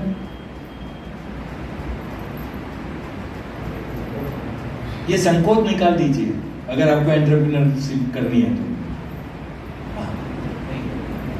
What is music director? वो क्या काम करता है? हाथ छोड़ दें, आराम से छोड़ दें।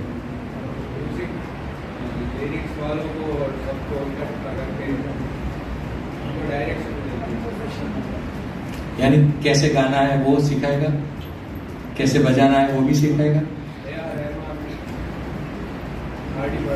वो तो बराबर, लेकिन उनका काम क्या है? वो तो नाम है। तो ये बात तो हो गई कि वो कैसे गाना है वो सिखाएगा गायक को, कैसे बजाना है वो बजाने वाले को सिखाएगा, रिकॉर्डिस्ट को बताएगा कि मुझे ये टोन चाहिए इसमें। यानी वो सब कुछ जानता है।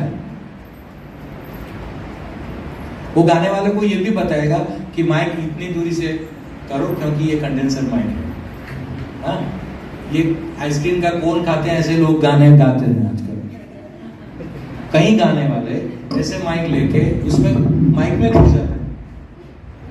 क्योंकि उनको लगता है कि माइक तो मेरे मुंह में नहीं घुसे, चलो मैं ही माइक में घुसा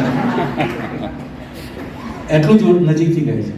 અને પછી પેલા માઇક વાળા પણ તમને નજીકથી ગાવાનું કહે છે, કારણ કે પેલા મોનિટર્સ ખોટી જગ્યાએ મૂકેલા હોય એટલે એનો ફીડબેક ના આવે, એટલે એના ધોતિયા સરકાર એટલા માટે આપણને ઊંધે ધંધે લગાડે. तो म्यूजिक डायरेक्टर को ये माइक की टेक्निक भी पता होनी चाहिए, तभी जाके वो पूरा डायरेक्शन कर सकता है. जैसे एक ड्रामा का डायरेक्टर होता है, उनको लाइटिंग की, सेट की, स्क्रिप्ट की, डायलॉग डिलीवरी की, मूवमेंट्स की, एवरीथिंग, नृत्य की. हम लोग नेशनल स्कूल ऑफ ड्रामा में गए थे, मेरे 2 ड्रामा ऐसे थे जिसमें मेरा म्यूजिक था और उनको NSD ने बुलाया था.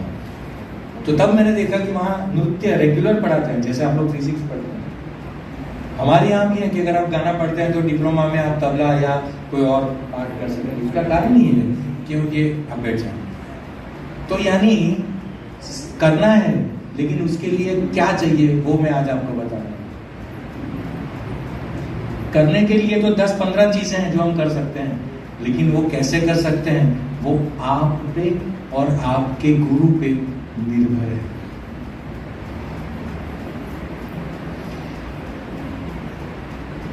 आप परफॉर्मर खाली बनो. जैसे वडोदरा के कई म्यूजिक डायरेक्टर हैं, केदार जानता है उनको, तो उनको कोई अगर टिपिकल गाना रिकॉर्ड करना है तो वो मुझे बुलाता है कि रवीन भाई फ्री हो. अगर कोई ऐसा गाना है जो अतुल पुरोहित को गवा सकते हैं तो उनको बुलाता है, अतुल भाई तुम आ जाके रिकॉर्डिंग करोगे. गार्गी जो आजकल बड़ौदा में, मैं लाइव म्यूजिक के परफॉर्मर की बात करता हूँ. राजेश जी का खुद का बेटा है, अच्छा गाता है, स्वरित. वो इतना अच्छा गाता है कि मैंने भी उसको बुलाया था गाने को. हाँ, क्योंकि मैं अच्छे गाने वाले को ही बुलाऊं तभी मेरा प्रोडक्शन अच्छा होगा, है कि नहीं? उसमें रिश्तेदारी नहीं चलती. आप समझ गए? तो स्वरित आ जाओ या जिग्ना तुम आ जाओ, ऐसा कर. सारा तुम आ जाओ, ऐसा कब करेंगे? जब आप टू द पॉइंट गाना उसको रिकॉर्ड करके देने की कैपेसिटी में है. मैं मेरे प्रोडक्शन में, मेरे म्यूजिक डायरेक्शन में साधना सरगम जी को गवाता हूँ, कविता जी के साथ भी मैंने गाया, लेकिन वो तो इतने बड़े हैं, वो मेरी कब सुनेंगे? जब उस लेवल का काम करो, है कि नहीं? तो इसीलिए आपको, आप अगर परफॉर्मर बने, आप कोई बाकी काम न करें, लेकिन ऐसा गाएं कि आपके बगैर चलेगा नहीं. एक जमाना था म्यूजिक डायरेक्टर 2-2 महीने तक वेट करते थे क्योंकि लता मंगेशकर जी की डेट नहीं हुई. ये गाना तो लता ही गाएगी. क्यों भाई, क्या है? એક બહુ સરસ આર્ટિકલ રાજેશ મને મળ્યો છે, પુલાએ લખ્યો છે, એનું ગુજરાતી અરુણા જાડેજાએ કર્યું છે, અને લતાજીના ગાયન ઉપર એમણે એ નિબંધ લખ્યો છે. અને उसमें ऐसी अंदर की बात उन्होंने बता दी है. ये पूला देशपांडे यानी बहुत बड़े विद्वान थे और संगीत भी उतना ही जानते थे, राजेश जी बता सकते हैं उनके बारे में. लेकिन उन्होंने वो इंट्रिकेट बातें, वो अंदरूनी बातें, वो एकदम से न दिखने वाली बातों को ढूंढ निकाल के हमारे सामने रख दिया है कि क्यों लता मंगेशकर. और वो म्यूजिक की फंडामेंटल एस्पेक्ट्स हैं. वो ऐसा नहीं है कि लता जी का तो नसीब ही अच्छा है, ये गलत है. या लता जी ने तो किसी को गाने नहीं दिया, बस अपनी ही चलाई, अरे बाकी बैठे क्यों रहे? ये गलत बात है. मैं बोलूंगा कि मुझे तो मराठी लोगों ने आगे नहीं आने दिया, मुझे नागर लोगों ने गाने नहीं दिया, मुझे तो यार किसी ने सपोर्ट नहीं दिया, मेरी बीबी भी मेरा तो गाना नहीं सुनती. अरे तुम बाथरूम में गाओ, कौन रोकता है बाबा? तुम टेरेस पे जाके गाओ, तुम उनसे छुपा के गाओ. तुम चुप हो गए इसलिए तुम नहीं गा सकते, ना कि बाकी के लोगों ने आपको रोका. हाँ, उनके वो करने से आपको दिक्कतें हो सकती है, आपको असुविधा हो सकती है. आप जितना करना चाहते थे उससे कम कर सकते हैं. राजेश जी समझो मुझे जितना भी वो सोचे कि इसको नहीं गाने देना, लेकिन मैं मेरी बीबी के सामने बैठ के राम भजन गाऊंगा, कैसे रोकेंगे वो मुझे? है कि नहीं? तो ये बात निकाल दो कि मेरे पास भी ये होता तो मैं भी ये करता. ये गलत है. ये परफॉर्मर के लिए नहीं है, ये वीरों के लिए नहीं है, ये योद्धाओं के लिए नहीं है, और कला सचमुच एक युद्ध है। इसीलिए मेरे दादा गुरुजी पंडित भीमसेन जोशी या कई राजन साजन जी या पंडित अजय चक्रवर्ती जी अभी भी गाना गाने जब बैठते हैं तो ईश्वर को याद करते हैं। क्यों? क्या कारण है? क्योंकि वो युद्ध है। वो युद्ध तुम जीत ही सकोगे ऐसा नहीं है। आपके आयुध अच्छे हों, आपकी शिक्षा अच्छी हो और आपको मन में दृढ़ मनोबल हो। अटल बिहारी वाजपेयी की कविताओं में आता है। तो ये हुआ परफॉर्मर आप हो सकते हैं। अच्छा, आप एक और डायरेक्शन में आपको बताऊं, मेरे पास ये सभी डायरेक्शन है, वो कोई चांस या कोर्स या गवर्नमेंट की स्कीम की बात नहीं है। ये एक ऐसी बात मैं आपको बता रहा हूँ जो आपने शायद सोची नहीं होगी, जिसको स्कोरर बोलते हैं। आपको मालूम म्यूजिक का कोई स्कोर होता है? आप थियरी में स्टाफ नोटेशंस पढ़ते हैं स्टाफ नोटेशंस। वो वेस्टर्न म्यूजिक में आता है। वेस्टर्न म्यूजिक का जो नोटेशन पद्धति है, अपनी पद्धति है, वो अलग है। वो स्टाफ नोटेशन की पद्धति जो आप पढ़ते हैं थियरी में, वो एकदम प्योर वेस्टर्न के लिए है। वो अगर आप ना करें, लेकिन फिर भी जो पद्धति कलकत्ता और मुंबई में चलती है, उसकी सेमी पद्धति जिसको बोलते हैं, यानी आप ऐसा स्कोर लिख के एक पर्चा बनाएंगे, एक पेज बनाएंगे, जो गिटारिस्ट को भी, बेस गिटारिस्ट को भी, ऑर्गन प्लेयर को भी, वायलिनिस्ट को भी, जो भी लोग हारमोनी बजाते हैं, चेलो के भी, बिग बास के भी, सबको दे सकते हैं। यानी वहाँ लिखा होता है कि उसको कौन से बीट पे क्या बजाना है, कितना हाफ बीट बजाना है, कितना 1/4 बीट बजाना है और कैसे बजाना है। ऐसे बजाना है कि सीधा ऐसा बजाना है। ये सब वहाँ होता है, स्टाफ में पूरा होता है। लेकिन ये आजकल ये कर सकते हैं, इतना म्यूजिक प्रोडक्शन होता है, इतने स्टूडियोज हो सकते हैं, तो सबको ये नहीं आता। तो आप अपना डिग्री या मास्टर्स करने के बाद ये उसका डिप्लोमा या उसका कोर्स या जैसे मेरे जैसे जिसको भी वो पता है उसके पास जाके सीख सकते हैं। तो आप स्कोरर हो सकते हैं, आप हारमोनी राइट कर सकते हैं, आप रिदम अरेंजर हो सकते हैं और अरेंजर हो सकते हैं। जो वो भाई साहब ने बताया वो काम अरेंजर का है। अरेंजर कंपोजिशन होता है, वो कंपोजर उसका स्थाई बनाता है, अंतरा बनाता है, लेकिन उसका म्यूजिक, उसका इंट्रो म्यूजिक, उसका एंड कैसे होगा, उसका बीच में का म्यूजिक कैसे आएगा, वो काम अरेंजर का है। जैसे जो लोग मराठी हैं वो लोग जानते होंगे, अशोक पत्की करके हैं, बहुत अच्छे अरेंजर हैं, अभी 2 साल 3 साल में बढ़ रहा है, और अनिल मोहिले वगैरह। तो बड़े बड़े अरेंजर, बासु मनोहरी, आदि वर्मन के अरेंजर, कई म्यूजिक डायरेक्टर वो पहले अरेंजर थे। आपको ताज्जुब होगा, लक्ष्मीकांत बेहलाल वो पहले कल्याण जी आनंद जी के अरेंजर थे, बाद में वो खुद होने लगे। R D. Burman was arranger with S D. Burman, बाद में म्यूजिक डायरेक्टर हुए। तो ये अरेंजर होना, रिदम अरेंजर होना, म्यूजिक अरेंजर होना, ओवरऑल अरेंजर होना, और रिदम अरेंज म्यूजिक अरेंजर के ऊपर एक ओवरऑल अरेंजर भी होता है, तब जाके ये म्यूजिक, यानी म्यूजिक प्रोडक्शन वो खाली स्टूडियो नहीं है। स्टूडियो उसका इंजीनियरिंग एस्पेक्ट है। मैं आपको ऐसे एस्पेक्ट में पदार्पण करने के लिए उत्साहित करना चाहता हूँ जो म्यूजिक है कि नहीं? तो यानी म्यूजिक गाना, म्यूजिक गवाना, म्यूजिक सिखाना, म्यूजिक लिखना, म्यूजिक को कराना, ये सब। दूसरा है म्यूजिक पब्लिकेशन हाउस। जैसे आपके पिताजी धीरूभाई अंबानी हैं, धीरूभाई तो अभी नहीं है, मुकेश है समझो। और अगर मुकेश के लड़के को ऐसा लगा कि म्यूजिक में बहुत इंटरेस्ट होने लगा, अब मुकेश भाई कुछ नहीं कर सकते क्योंकि म्यूजिक ईश्वर देता है उनको, म्यूजिक ईश्वर देता है, और जिनको ईश्वर ने म्यूजिक नहीं दिया है वो कभी भी म्यूजिक नहीं कर सकते। ये मेरा मानना है और पंडितों का मानना है जो मैंने जाना है। लेकिन पता कैसे चले कि ईश्वर ने दिया है कि नहीं? इसलिए कूदना तो सबको है। इसीलिए हमारे समाज में छोटे बच्चों से लेके, यानी जन्म से पहले गर्भ संस्कार से लेके मृत्यु तक संगीत रखा। यानी आप उसकी अहमियत समझें और अगर उसमें पदार्पण कर पाए जो आपको ईश्वर ने अगर दिया है तो वो आपको करना चाहिए। वो नहीं करेंगे तब तक नहीं होगा। लेकिन वो मुकेश के लड़के को ईश्वर ने दे दिया, ईश्वर को नहीं पता था कि ये मुकेश का लड़का होने वाला है या जब वो लड़का हुआ तब मुकेश इतना हो जाएगा ऐसा नहीं पता था।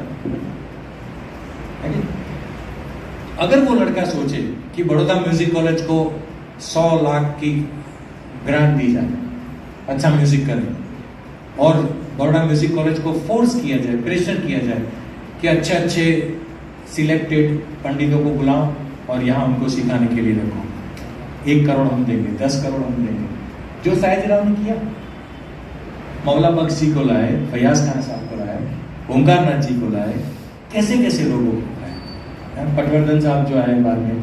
तो शेफाली के जो गुरु जी है पद्म भूषण, पद्म विभूषण पंडित सीवी चंद्रशेखर जी, जो हमारे यहाँ विरोधी डिपार्टमेंट थे भरतनाट्यम के और बाद में कला क्षेत्र में वो काम करते थे, अभी रिटायर हैं।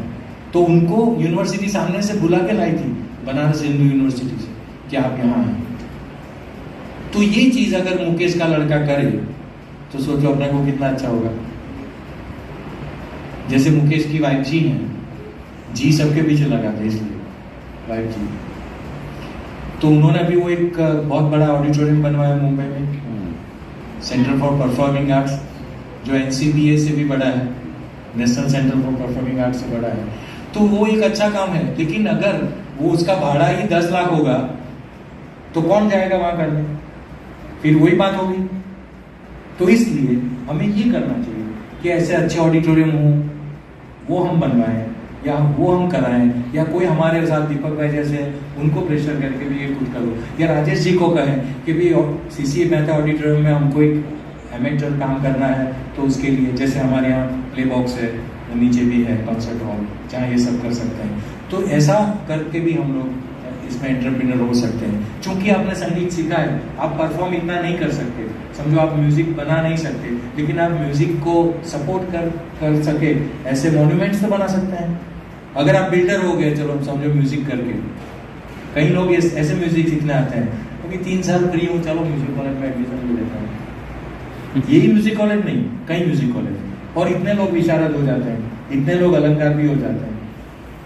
तो वो लोग अगर ये सोचे कि चलो मैं जो स्कीम बनाता हूँ वहाँ एक म्यूजिक रूम हो, या हम अपने घर में ऐसा सोचे कि मैं तो नहीं कर पाई लेकिन मेरे बच्चे म्यूजिक सीखे या आजू बाजू के म्यूजिक सीखे, रविंद्र भाई आप आएंगे 1 वीक में 2 दिन आए, मैं आपको जगह देती हूँ और 10 बच्चे हमारी सोसाइटी के उनको सिखाओ। ये भी एंटरप्रेन्योरशिप है। आप उसमें से प्रॉफिट नहीं लेते, लेकिन किसी को तो प्रॉफिट मिलता है, वो म्यूजिक का काम होता है। तो ये कर सकते हैं। फिर फिल्म म्यूजिक आप कर सकते हैं। आजकल तो कई ऐरे गहरे नत्थु खोरे म्यूजिक डायरेक्टर हो गए, क्योंकि वो म्यूजिक करते ही नहीं है, वो उनके असिस्टेंट होते हैं जिनका नाम नहीं होता, वो लोग करते हैं। और उसमें ढिंचक करने से क्या, उसमें से हो जाता है म्यूजिक। आजकल फायदा ये है कि म्यूजिक ने अपना नाम बदल दिया है।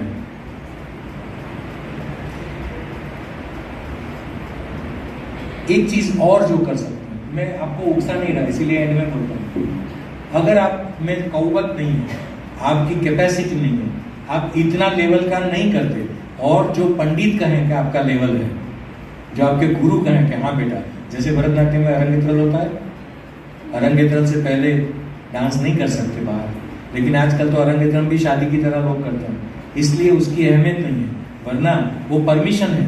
जब तक आप इतना नहीं सीखेंगे तब तक आप नहीं कर सकते। ऐसा हम लोगों को कोई रोकने वाला नहीं है। अगर म्यूजिक कॉलेज में रोकेंगे फिर भी आप नहीं रुकेंगे। क्या, क्यों, कौन है जो वो नहीं मानता? अभिमान। और जो सामान्य रास्तों से आपको चांस मिल जाते हैं, वो लोग 4 साल के बाद आपको गाने भी नहीं बुलाते। लेकिन फिर भी मैं आपको अभी भी चौकन ना करता हूं, इसका दुरुपयोग ना करें, क्योंकि इसके दुरुपयोग से बहुत ही बंगार म्यूजिक प्रवर्तमान होने लगा है। कल आशा जी ने एक चीज के लिए बोला तो आशा जी को ही लोगों ने क्रिटिसाइज करने लगे। ये भूल गए कि आशा भोसले ये बोलने के लायक है। म्यूजिक के बारे में कहा उन्होंने, फालतू म्यूजिक के बारे में कहा। कचरा म्यूजिक के बारे में कहा। पहले तो म्यूजिक होता था राजेश, आजकल ऐसे कई विधाएं हैं म्यूजिक में, फालतू म्यूजिक, कचरा म्यूजिक, डेट हुकम टॉक म्यूजिक, बिना लेवल का म्यूजिक। पहले तो म्यूजिक था और अच्छा म्यूजिक था, ठीक है। और वो है जो मैं कहने जा रहा हूँ,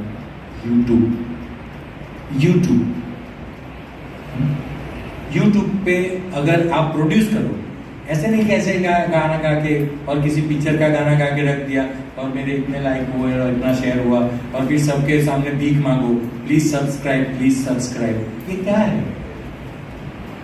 ये कला नहीं है। लेकिन ऐसा करो कि आप यूट्यूब पे रखें और वो गाना इतना सुने, फिर बाद में लोगों को बताओ कि ये अच्छा है, आप सुनिए, अगर आपको अच्छा लगे तो लोगों को भी भेजिए। ऐसा करके फिर यूट्यूब आपको पैसा देगी, इतने लोग आपको सुनेंगे। ये फालतू और कचरा लोग अगर एक दिन में 1 मिलियन हो गए, 10,000 हो गए, ऐसे लोगों को पैसा मिलता है। कोलावरी डी को कोई गाता है अभी? सोचो, किसी भी प्रोग्राम में आपने कोलावरी डी सुना? या आपके सिलेबस में आ गया कोलावरी डी? लोक संगीत आता है, लोक संगीत आपको बाकायदा बताया जाता है, आपको समझाया जाता है, क्योंकि उसकी गरिमा है, उसकी डेप्थ है। कई क्लासिकल राग वो लोक संगीत से आए हैं, तो लोक संगीत फालतू नहीं है, वो एक प्रकार था जिस हिसाब से हुआ। तो यूट्यूब पे कचरो चीजें मत रखें प्लीज। अब कई चीजें तो आप इसलिए रखते हो कि आपके जो 10-12 है उसको खाली भेजने के लिए, बाकी वो यूट्यूब पे पड़ा रहता है कचरा, है क्या नहीं? तो उकरडो એટલે खबर से उकरडो हिंदी में वो जो एग्रीकल्चरल वेस्ट डालते थे गांव में, है? तो आजकल ये म्यूजिक का उकरडा इतना बड़ा हो गया है कि अच्छा म्यूजिक ढूंढते रहता है, ऐसा होता है। हम लोग फिर भी नसीबदार हैं कि हमारे यहाँ क्लासिकल प्रोग्राम इतने होते हैं, म्यूजिक कॉलेज में होते हैं, कोमल निषाद वाले करते हैं, स्वर विलास वाले करते हैं, कई लोग पर्सनली करते हैं। मेरे कई ऐसे मित्र हैं, अभी मुझे वैनकूवर से एक संगीत रसिक ने बोला कि मैं आपको 10 लाख रुपये देता हूँ रवीन भाई, आप 10 अच्छे गाने यूट्यूब पर रिकॉर्ड करके भेजें। तो ये भी एंटरप्रेन्योर हुआ। अब मैंने वो 10 किए, तो बाकी का कोई सुन के मुझे बोलेगा चलो ठीक है 2 लाख मैं देता हूँ, आप करो, या फिर खुद करके रखो। इतने लोग सुने, यूट्यूब पे चलने लगे, और यूट्यूब पे सुन के वो लोग बुलाएंगे कि ज़ारा हमारे प्रोग्राम में तुम आओगी। ज़ारा इसलिए क्योंकि आपके सबके नाम मुझे नहीं मालूम, इसलिए आपको लगेगा कि सर जानते हैं इसको। तो आप लोग ये सब में से, और बाकी ये स्कीम वो स्कीम, इतनी स्कॉलरशिप मिलती है, वो सब एड है, AID यानी सपोर्टिव सिस्टम है। वो आपको कभी कोई मशीन चालू नहीं हो रहा और उसको ऐसे धक्का मारने से वो बजाज जैसे चलता था ऐसे चल जाता है, लेकिन जो चंद्र पर जाता है रॉकेट, उसको बजाज की तरह ऐसे घूम नहीं नमाया जाता। उसके लिए पूरी नॉलेज होनी पड़ती है, पूरा एक्सपर्टीज होना पड़ता है, पूरी सिस्टम जाननी पड़ती है। तो मेरा तो ये एंड में यही विचार रहेगा कि आप लोग बहुत अच्छा गाओ, मधुर गाओ, बजाओ, मधुर बजाओ, और दिल से बजाओ, दिमाग से नहीं। और ऐसे लोगों की संगत में आओ जो लोग आपको डांटे। मैं ये कामना करता हूँ, क्योंकि मैं जब आपके तरह था, मुझे डांटने वाला नहीं था, तो इसलिए मुझे गूगल वाले कभी उल्टे रास्ते पे चढ़ा देते हैं, ऐसे बहुत उल्टे रास्ते से आना पड़ा। तो मैं ये मन से कामना करता हूँ कि आपको डांटने वाले संगीत का गुरु और माँ बाप मिले, और आप अच्छे से उद्योगपति हो जाएं, इसमें करें। तो मैं क्या कर सकता हूँ वो मुझे बताना, क्योंकि अभी आपको पता है कि मैं क्या क्या कर सकता हूँ। एटलीस्ट लोगों को ये वजन से कह सकता हूँ कि ये कला है, ये ऐसे ही नहीं आती, साधना करनी पड़ती है, बाद में बहुत सारा हो सकता है। Thank you very much, all the best.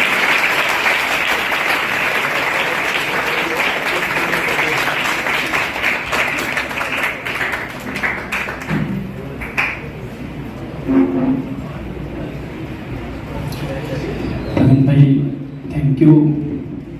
આટલી નાની નાની વાતો છે, પણ રીતે એમને પ્રેઝન્ટ કરી કે એના સિવાય મ્યુઝિક થઈ જ નથી શકતું અને તમને એમાં કંઈ પણ કરવું હોય આગળ અને એન્ટરપ્રિન્યોરશિપની વાત છે તો આ જેટલી પણ વાતો છે એ જ્યાં સુધી તમે એના પર થિંકિંગ નહીં કરો ત્યાં સુધી કશું પોસિબલ નથી.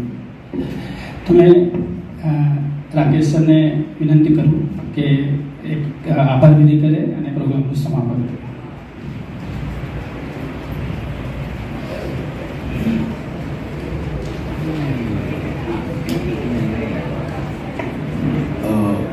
सबसे पहले रवीन भाई का विशेष रूप में आभार. वैसे परिवार के सदस्य अगर परिवार में आकर बात करते हैं तो उनका आभार प्रकट नहीं करते, लेकिन जो हमारा दिशा दर्शन करता है, दिग्दर्शन करता है, उसका हमें आभार ज़रूर मानना चाहिए. संक्षिप्त में उन्होंने जो 2-3 बातें या जितना आपके साथ संवाद का उसमें 2-3 बातें बड़ी महत्व की हैं. परफॉर्मिंग आर्ट्स में 2 रास्ते हैं. एक, आप सीधा इस दरवाजे से अंदर आ सकते हैं, या तो मायावी नगरी मुंबई जिसका उन्होंने उल्लेख किया, बिना पढ़े आप वहां पर जा सकते हैं. दोनों रास्ते से आप मंजिल को पा सकते हैं. एक है इंस्टीट्यूशनलाइज जो ट्रेनिंग है वो कभी प्रोफेशनल पैदा नहीं करती. ये बात समझ के चल लीजिए आप कि हम यहाँ पर बैचलर या मास्टर करने के लिए आए हैं तो हम प्रोफेशनल बन जाएंगे, ये नहीं है. ये एक विजन है जो शास्त्रोक्त तरीके से आपको बताया जाता है, और दूसरा रास्ता वो है कि आप लोगों के साथ काम करते करते करते करते करते 10 साल के बाद आप उसी जगह पर पहुंच सकते हो. दोनों रास्तों से आप जा सकते हैं. इंस्टीट्यूशनलाइज ट्रेनिंग के अंदर हम करते क्या है बेसिकली कि आप जो विधा में आए हैं वो एक बहुत बड़ा जंगल है, और उस जंगल के अंदर के जो चित्र वो स्पष्ट होने चाहिए वो यहाँ के गुरुजन या आपके टीचर या शिक्षक जो हैं वो दूर करते हैं, या प्रोफेशनल फील्ड में जाते हैं तो वहाँ जिन जिन लोगों के साथ काम करते हैं वो आपका विजन क्लियर करते हैं. ये एक बात थी. लेकिन दूसरी बात महत्व की ये थी कि किसी सिर्फ आप ही सीखेंगे या खुद ही सुनेंगे तो हम पारंगत नहीं हो सकते हैं. मैं यहाँ एक बात और जोड़ना चाहूँगा. किसको ऐसा लगता है कि ऑडियंस मुझे 2 घंटे तक सुननी चाहिए, ऐसा आप में से किसको लगता है? हाथ ऊपर करें. ऑडियंस आपको सुननी चाहिए ऐसा किसको लगता है? कुछ हाफ हार्टेडली है, कुछ नहीं है. मुझे ये बताइए, अगर आपको ऐसा लगता है तो आपको ये नहीं लगता कि जो लोग अच्छा गाना गाते हैं उनको आपको सुनना चाहिए, जो डांस करते हैं उनको सुनना चाहिए. शुरुआत यहाँ से है, और एंड में सिर्फ एक ही बात कहनी है जो हमारे गुरु ने हमें सिखाई थी. जितना आप कला को पकड़ के रहेंगे कला आपके साथ चलेगी. जिस दिन आप कला को छोड़ देंगे कला आपको छोड़ देगी. ये सूत्र अगर आप रखेंगे, और वो गूगल में नहीं है, तो सर ने जो ये सारी बातें बताई ना वो 3 या 4 साल के अंदर मोबाइल को छोड़ के आप आपके आसपास पर ही जितना फोकस करेंगे उतना सफाई ज्यादा होगी. तो जितनी सारी उन्होंने बताई बातें उसमें से आपका लाइकिंग किधर है वो आराम से आप पा सकते हैं. Once again thank you very much sir. Rajiv sir,